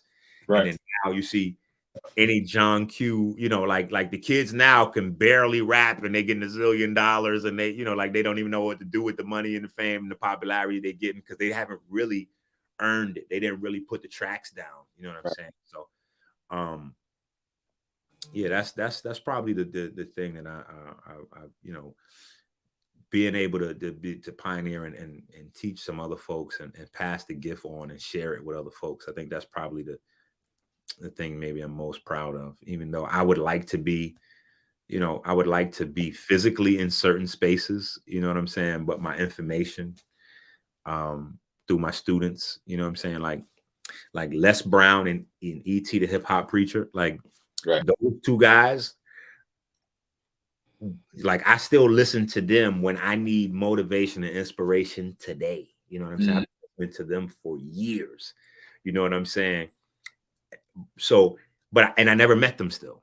But my students have worked with both of them. You know what I'm saying? My students have worked with ET and my students have worked with Les Brown. Wow. So my teaching, you know, has went that far. You know what I'm saying? I never met Nipsey Hussle family, but my students been, you know what I'm saying? Like, so, you know, we kicking ass. It's just not a place to be complacent yet. You know what I'm saying? Because we got some small victories. It's like winning in the first round of the playoffs. Like, nigga, we ain't went nowhere yet. Right. You know what I'm saying? Like, we got to eradicate some shit totally. You know what I'm saying? And that goes beyond a person. You know what I'm saying? Like, it has to become something that's you know, that's widespread and common, and we got to push it till we get it into curriculums and blah blah blah blah blah. And people don't realize when you steal from me, you limit our ability to accomplish the larger goal with the crab in the barrel shit. You know what I'm saying? Because you don't get into organized institutions without a founder. You don't get into an organized institution without a discoverer. You don't get into an organized institution without being able to say, okay, well, this is this guy that discovered these principles. Right. And so when you don't do that, and you just want to grab, oh yeah, I'm gonna make a few dollars right here, because shit, the people that know me don't know Enqi, so I could say Enqi shit over here, and yeah, by the time they catch up and find out, I done already tucked away my few little, like, you know, and it just doesn't make any sense. You know what I'm saying? We don't need to do that. You know what I'm saying? Is this what we're dealing with in terms of metabolic illness is something that everybody's experiencing to varying degrees.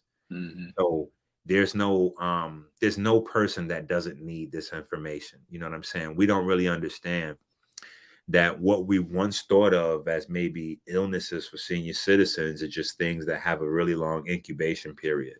So, you know, cancer is not something that just pop into your body. You've been incubating cancer from, you know, maybe your first pack of cigarettes or your first bowl of cereal when you was 3, 4, 5 years old. You know what I'm saying? We don't realize how long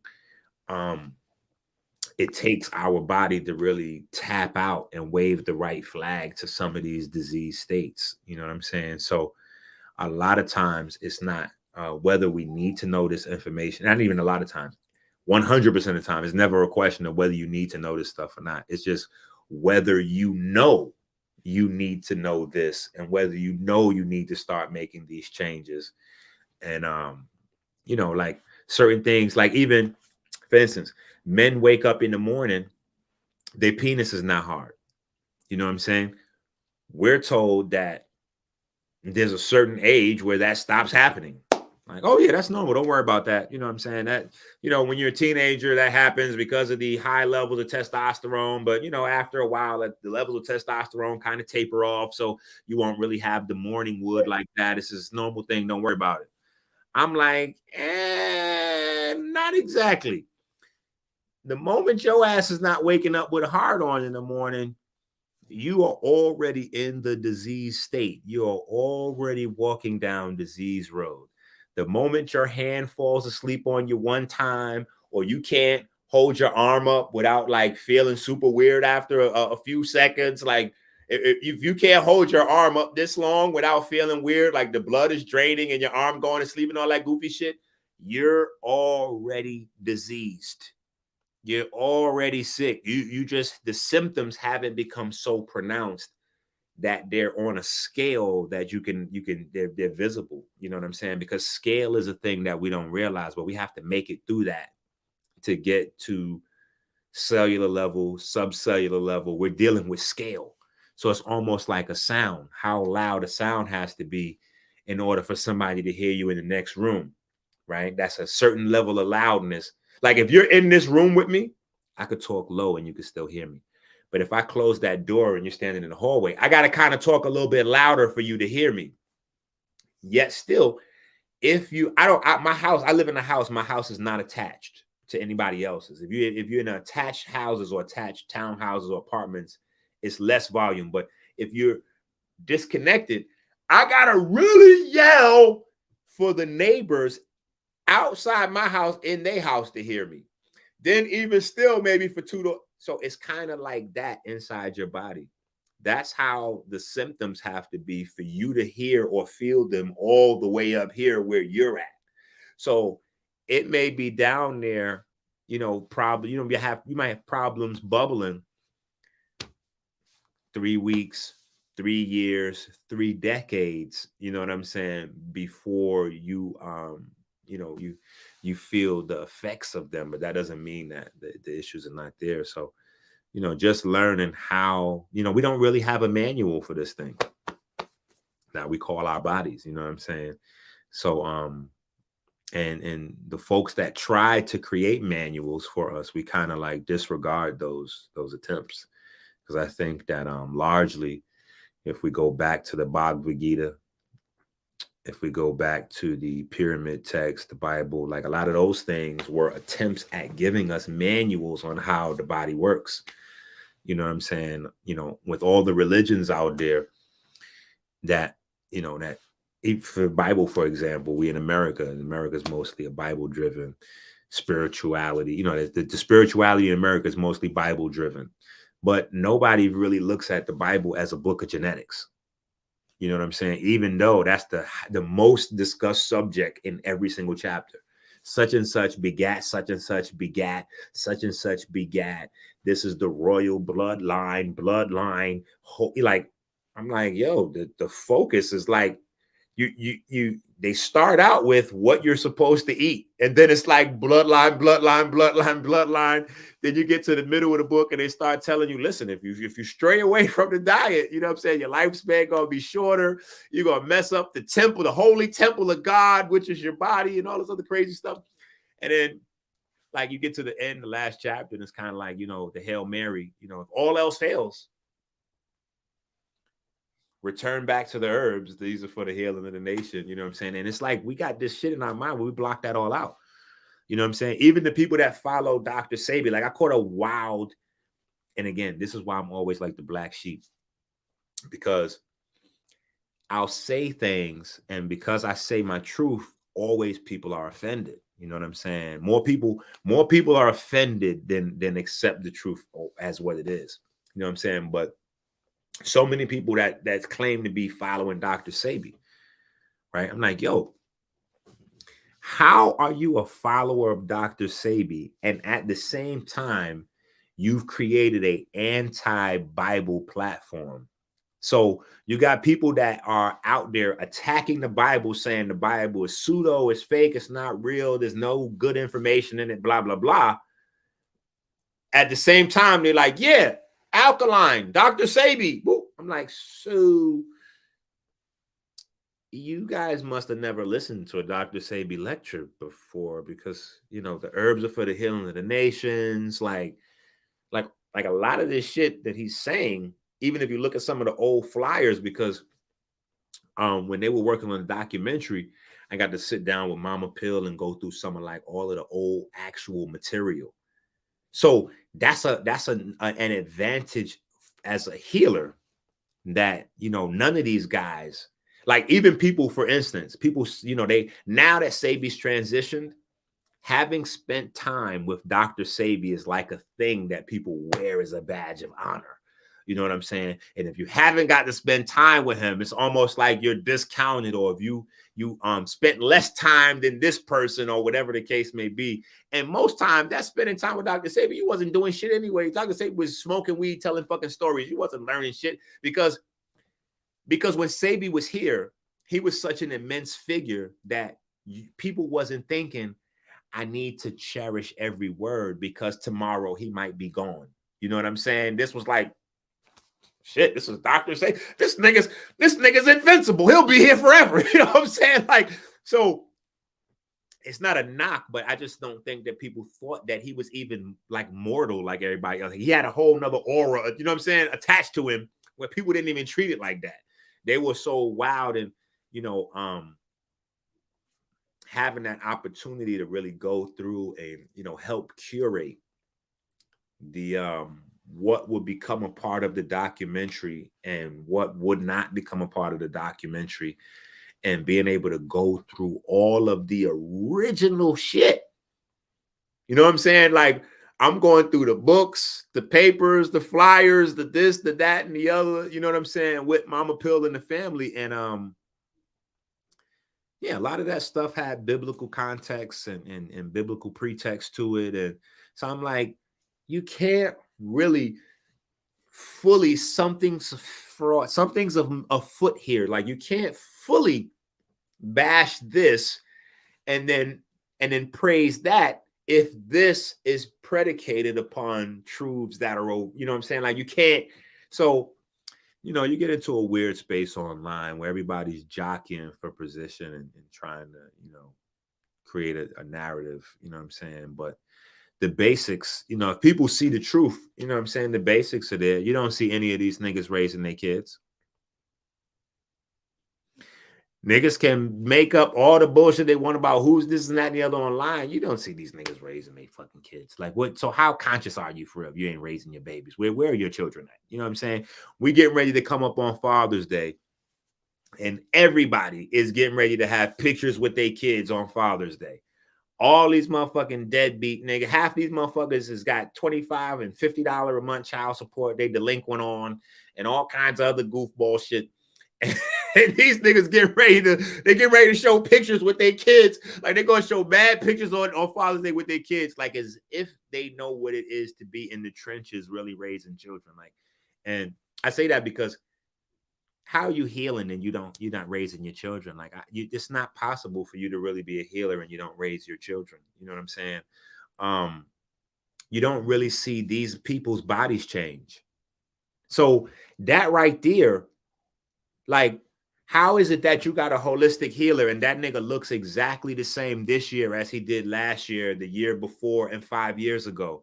Respectfully, how can he help you change your body if he hasn't been able to change his? If these niggas either look like toothpicks or they fat, and they've been looking like that. So how they gonna help you change your body and they haven't demonstrated the ability to change their own? Forget the information and all this other bullshit, because anybody could just regurgitate somebody else's shit and sound intelligent. Especially if you're John Q. Public and you don't really know the technical nuances. Anybody spitting that shit, they sound like they talking the same shit. So as long as a nigga say alkaline, he splash around the word melanin a few times and plant-based vegan, it all sounds like all the same shit to the untrained ear. You know what I'm saying? But the visuals. This nigga has been looking the same since you've seen him. So how can he help you change your body if he can't change his? You know what I'm saying? It's just like certain little things like that. It just fucks me up when I'm like, how do you people get lost and confused in where you should be at? So now, like, I don't even have time. Like, people hit me up and sometimes, I come off a little vicious because people are like, yo, I heard this guy say this. And I'm like, bro, don't ask me no questions about no other niggas, bro. All these niggas is goofballs. They either fall into the category of students or goofballs. That's it. If you already fucking with me, you getting the uncut pure. There's no need to, like, what are you doing? Oh, like, all you can do out there is get some watered down version of what I'm teaching you, because that's what these niggas do, which is the reason why they try to get me off of these platforms, because there's nothing else that's dangerous coming out in terms of holistic health outside of the shit I'm doing. So, I'll pioneer some shit and then it'll start going through the echo chamber, and, the easiest way, you cut off the head and then the body will fall. You know what I'm saying? But I saw that already happen with the elders. I saw that happen with the Francis Cress Welsons and Baba Kalindis and Dr. Afrikas and Dr. Sabi. So that's another reason why my thing has always been information. Like, let me get these books out here.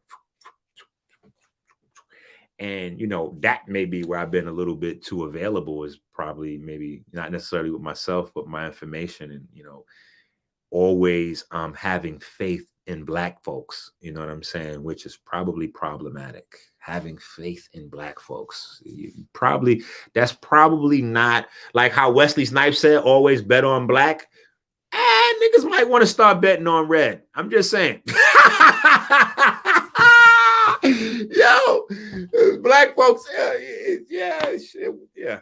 another conversation. You know what I'm saying? Like, so, you know, and a lot of it's poverty mentality, you know what I'm saying? Like, because, you know, people see something and they just want to grab it and get, you know, their self, you know, they want to create a life raft for themselves, but they don't realize that self-saving idea, that is the problem. That's the traitor. That's the snitch, the guy that, you know, that walks with the team as long as he sees team opportunity.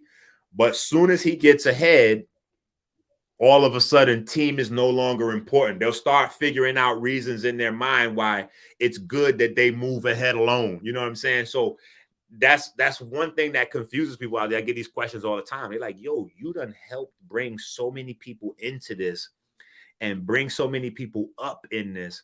Why don't these people turn around and do this? You know, like, it's because they were pretending to be friends while it was convenient for them. You know what I'm saying? But now that they've created an opportunity for themselves, they're scared to say, hey, but you know, this is the guy right here.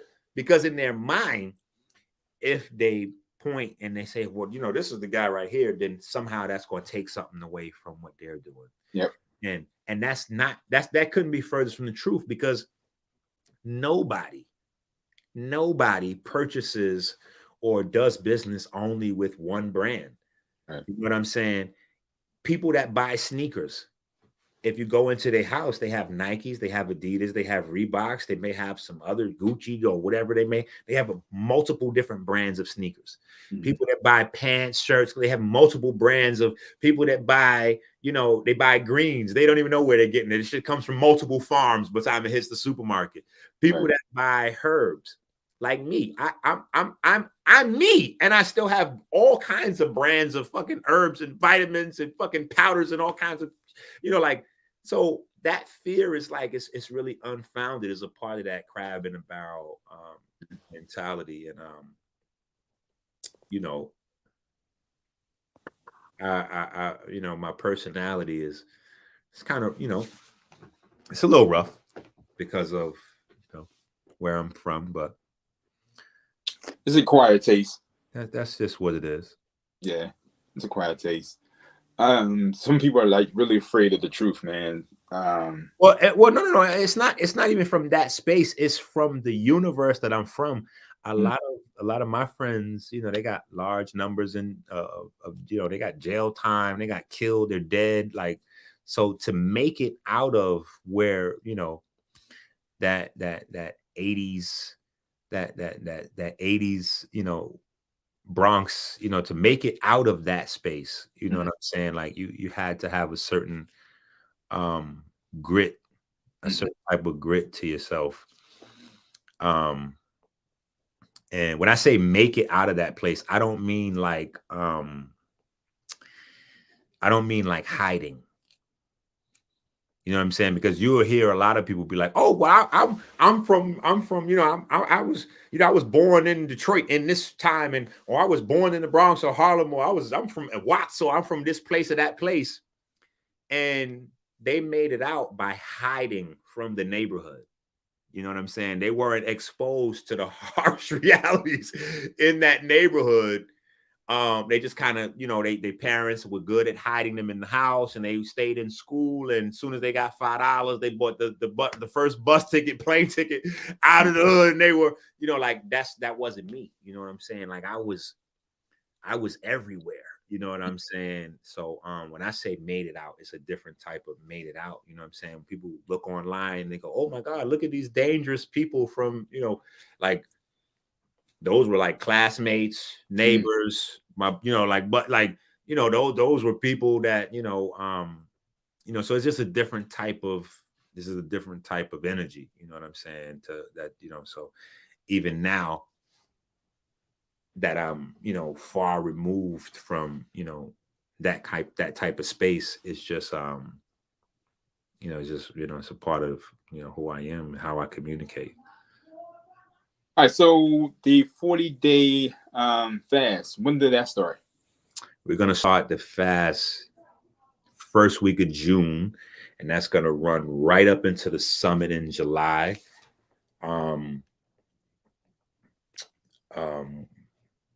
crazy story about that. Well, actually, I'm not even going to tell the story. I'll let the brother Rob tell his story there, but he has a very similar story to Jimmy's. You know what I'm saying? And it's the beautiful thing, I guess, about my personality is I attract people that are not quote unquote conscious people because I'm not really like a conscious fucking person. You know what I'm saying? Right. So you heard Jimmy, like I wasn't in the conscious community. I wasn't thinking about, you know what I'm saying? Like, so Rob he's got a similar story. You know what I'm saying? Rob is like a money guy. You know what I'm saying? Rob, his whole universe at the time was like, brand new BMW, Lex Coupes, Beamers in the Benz, you know what I'm saying? Like that's, like every 10 months, brand new Beamer, you know what I'm saying? Like that was Rob, you know what I'm saying? Like, and so, but his mom had sarcoidosis, you know what I'm saying? And I had, I'll let him tell the story, you know what I'm saying? But from our interaction, it's very transformative for him. And so, now he's like, he's taken the information as a student and transformed his entire city. You know what I'm saying? Like he done went so crazy with the information. He's transformed his city because he started, off with a juice bar. And before you know it, he's in schools with it. He like, yo, Enqi, you're not teaching this stuff in elementary schools? Yo, help me out.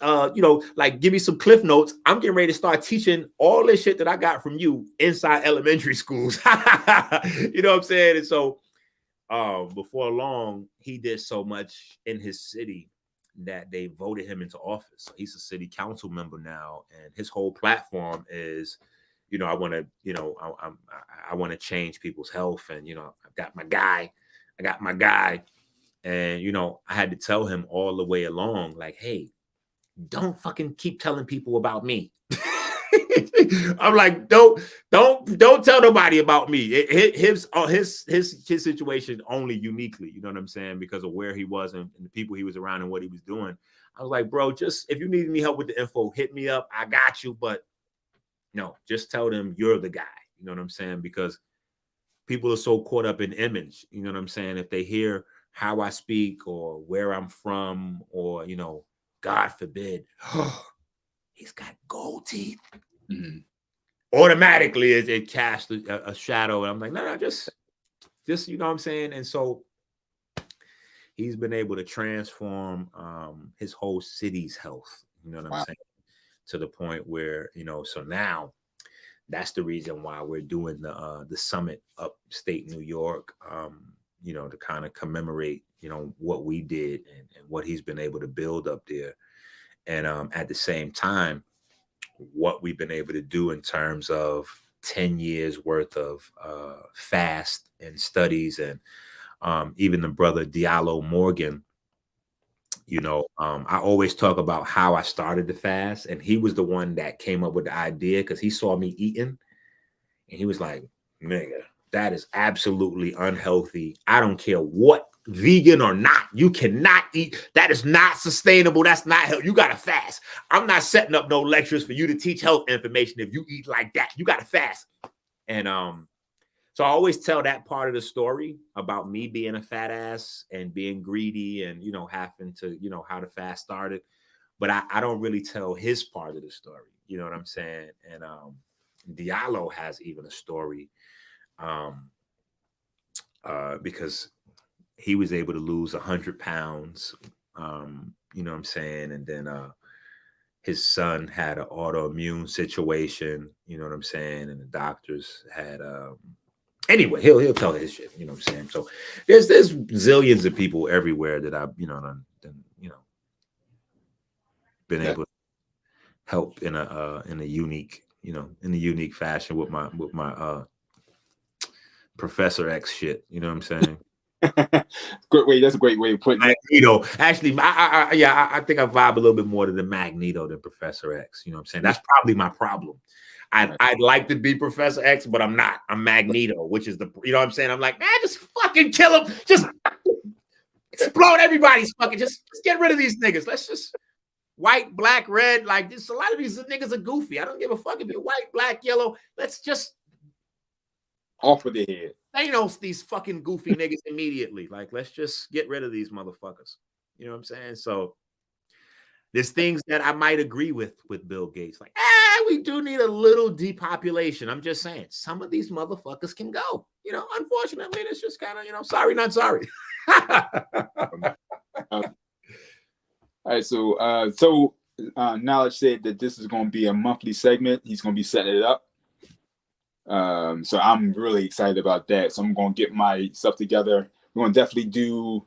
I'm going to join the fast. So how does that work? Do we come into some kind of network or? Say that again. Like the 40-day fast. You were still saying how people share tips and ideas and strategies on how to complete the fast. Okay, gotcha. All right. Go to Patreon. The whole universe is at Patreon now. Like the whole Dr. Enqi universe is going to be, you know, Patreon is going to be our staple because it offers a lot more functionality than YouTube, and it also creates a wall where, you know, only supporters. You know what I'm saying? Because this movement doesn't move without money. You know what I'm saying? Period. So, and it's a form of exchanging time. You know what I'm saying? Like if you in your world, right? Maybe you got a 9 to 5. In that 9 to 5, you might make $20 an hour. Maybe you're an entrepreneur.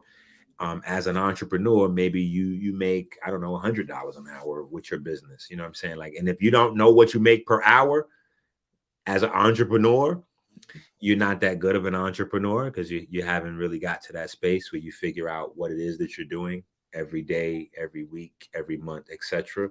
But your time does have a fight. Now, everybody's time is there's no, you know, but realistically, you know what I'm saying, there's a monetary value to your time, and it's an exchange. You know what I'm saying? So if you make $100 an hour and you send me $100, that's an hour of your time that you're exchanging with me to empower me to do this research and continue to be able to do this work for the family. And it's not just what my hands can do, because like I said, you know, my guys are everywhere.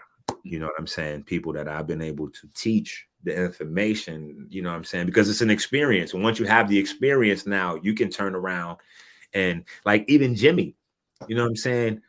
Jimmy does his thing with the insurance and the finance and all that. But low key, each person that Jimmy encounters, he's like, oh, well, you know, you shouldn't eat this. You should probably incorporate some of this. And, you know, let me take you to work out and show you how to, you know, and let me get you to train. And hold on, take these clothes off a little bit so you can get this UV, you know, like, and that becomes what the culture really is. And, you know, that's kind of where I segue off into some of these other conversations where, you know, I'm battling with folks about what does it mean to be Black? What is Black culture? What does Black mean? You know what I'm saying? Because all of those things are relevant. You know what I'm saying? If the culture of being Black is, you know, a pigment fiber rich diet, it's, you know, it's understanding how much light and love, and if that's the culture, then immediately, you know, we're going to start to extend lifespans. And but if the culture is skulls and death, and I got the Draco, and, you know, we pop this you know, this Molly, and we sip in this lean, and, you know, if that's the culture, you know what I'm saying? Like, knowing what I know, I could be the most wickedest fucking devil out here and promote the death culture and kind of just be isolating myself within the death culture as, you know what I'm saying, the guy handing out life straws. You know what I'm saying? But, you know, I've been with the, you know, teaching folks how to fish as opposed to the fishing philosophy. You know what I'm saying? So even my books are different. You know, I don't really teach herbs in my books. I focus on the chemical compounds or the nutrients in the herbs, right, more than the actual plants. Because again, plants are just receptacles, and plants will fool you. You know what I'm saying? Because if you focus on the plant, for instance, right? Hey, Chase. Oh, I'm sorry. She went to literally smell my sea moss. Right. Turn that off. sea moss is burning right now. Sea moss is burning. I can smell. Oh wow. Yeah. Well, not right. I probably got like a 2 or 3 minutes before it starts to burn. Like I could smell. I cook. See, like I'm like the sea moss whisperer right now with this shit. You know what I'm saying? Like I can tell in the air. Like it's done. It's done. Stop it right there. You know what I'm saying? Like it's just don't you turn that right on off and move it to the other side so it doesn't even. Did you turn it off?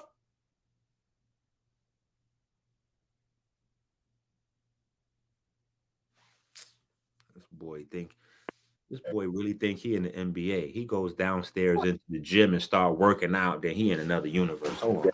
All right.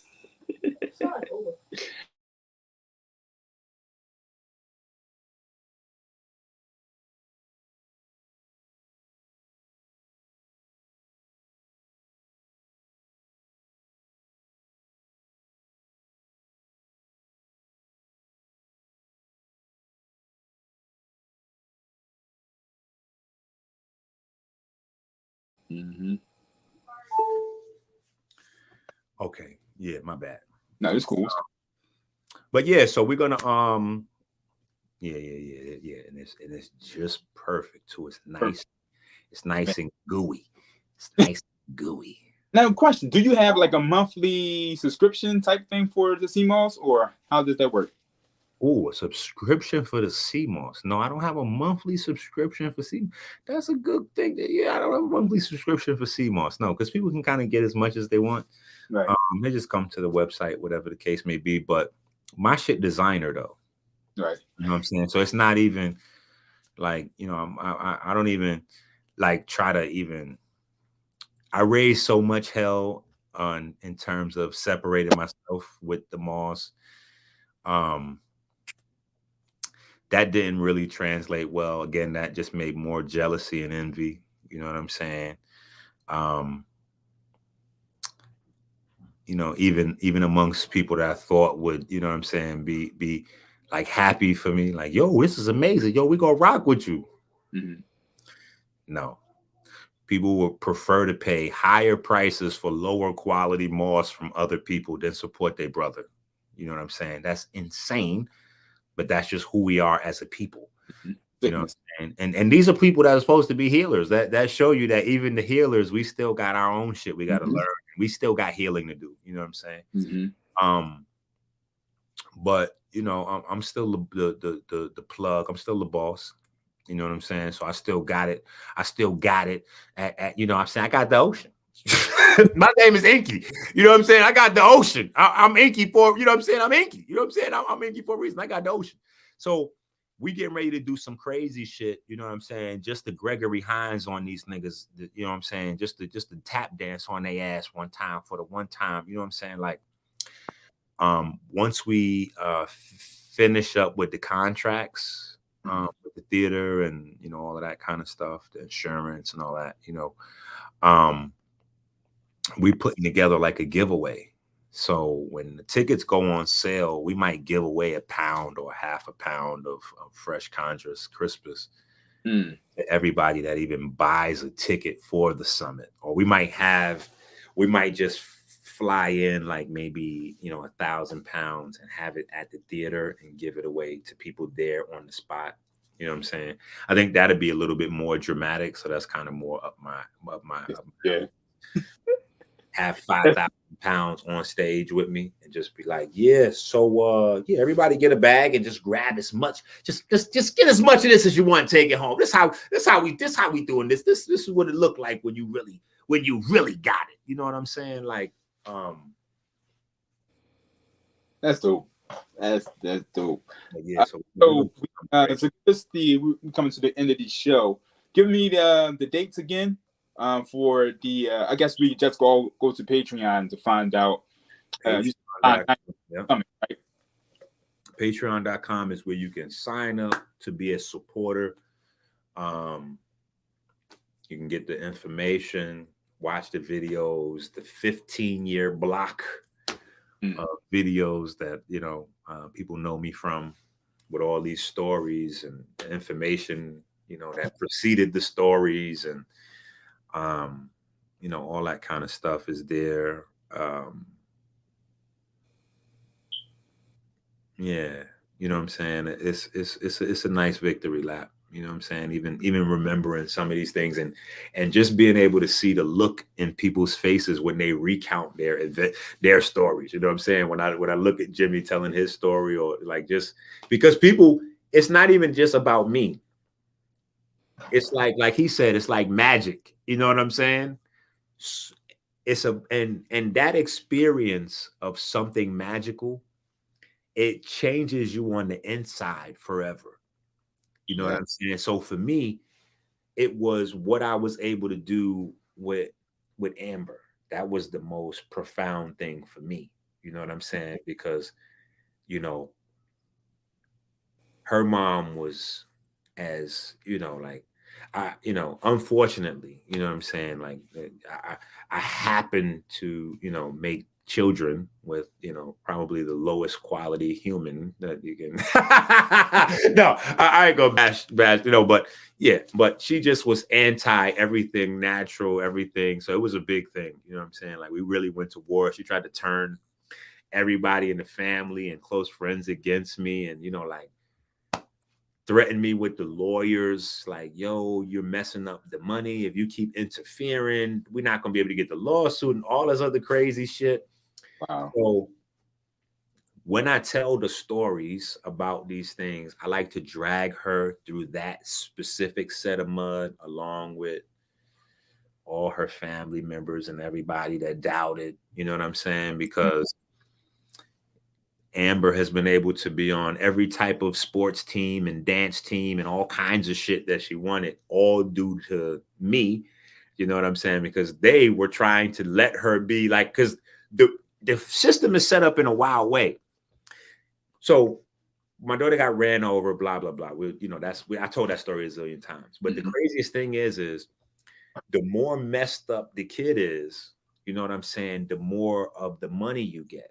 Right. So there's a space where you kind of resolve to have the damaged kid, because that's going to bring the more. So I was of the off rip. Like, I'm not interested in no fucking lawsuit money. Like, I don't give a fuck about no lawsuit money.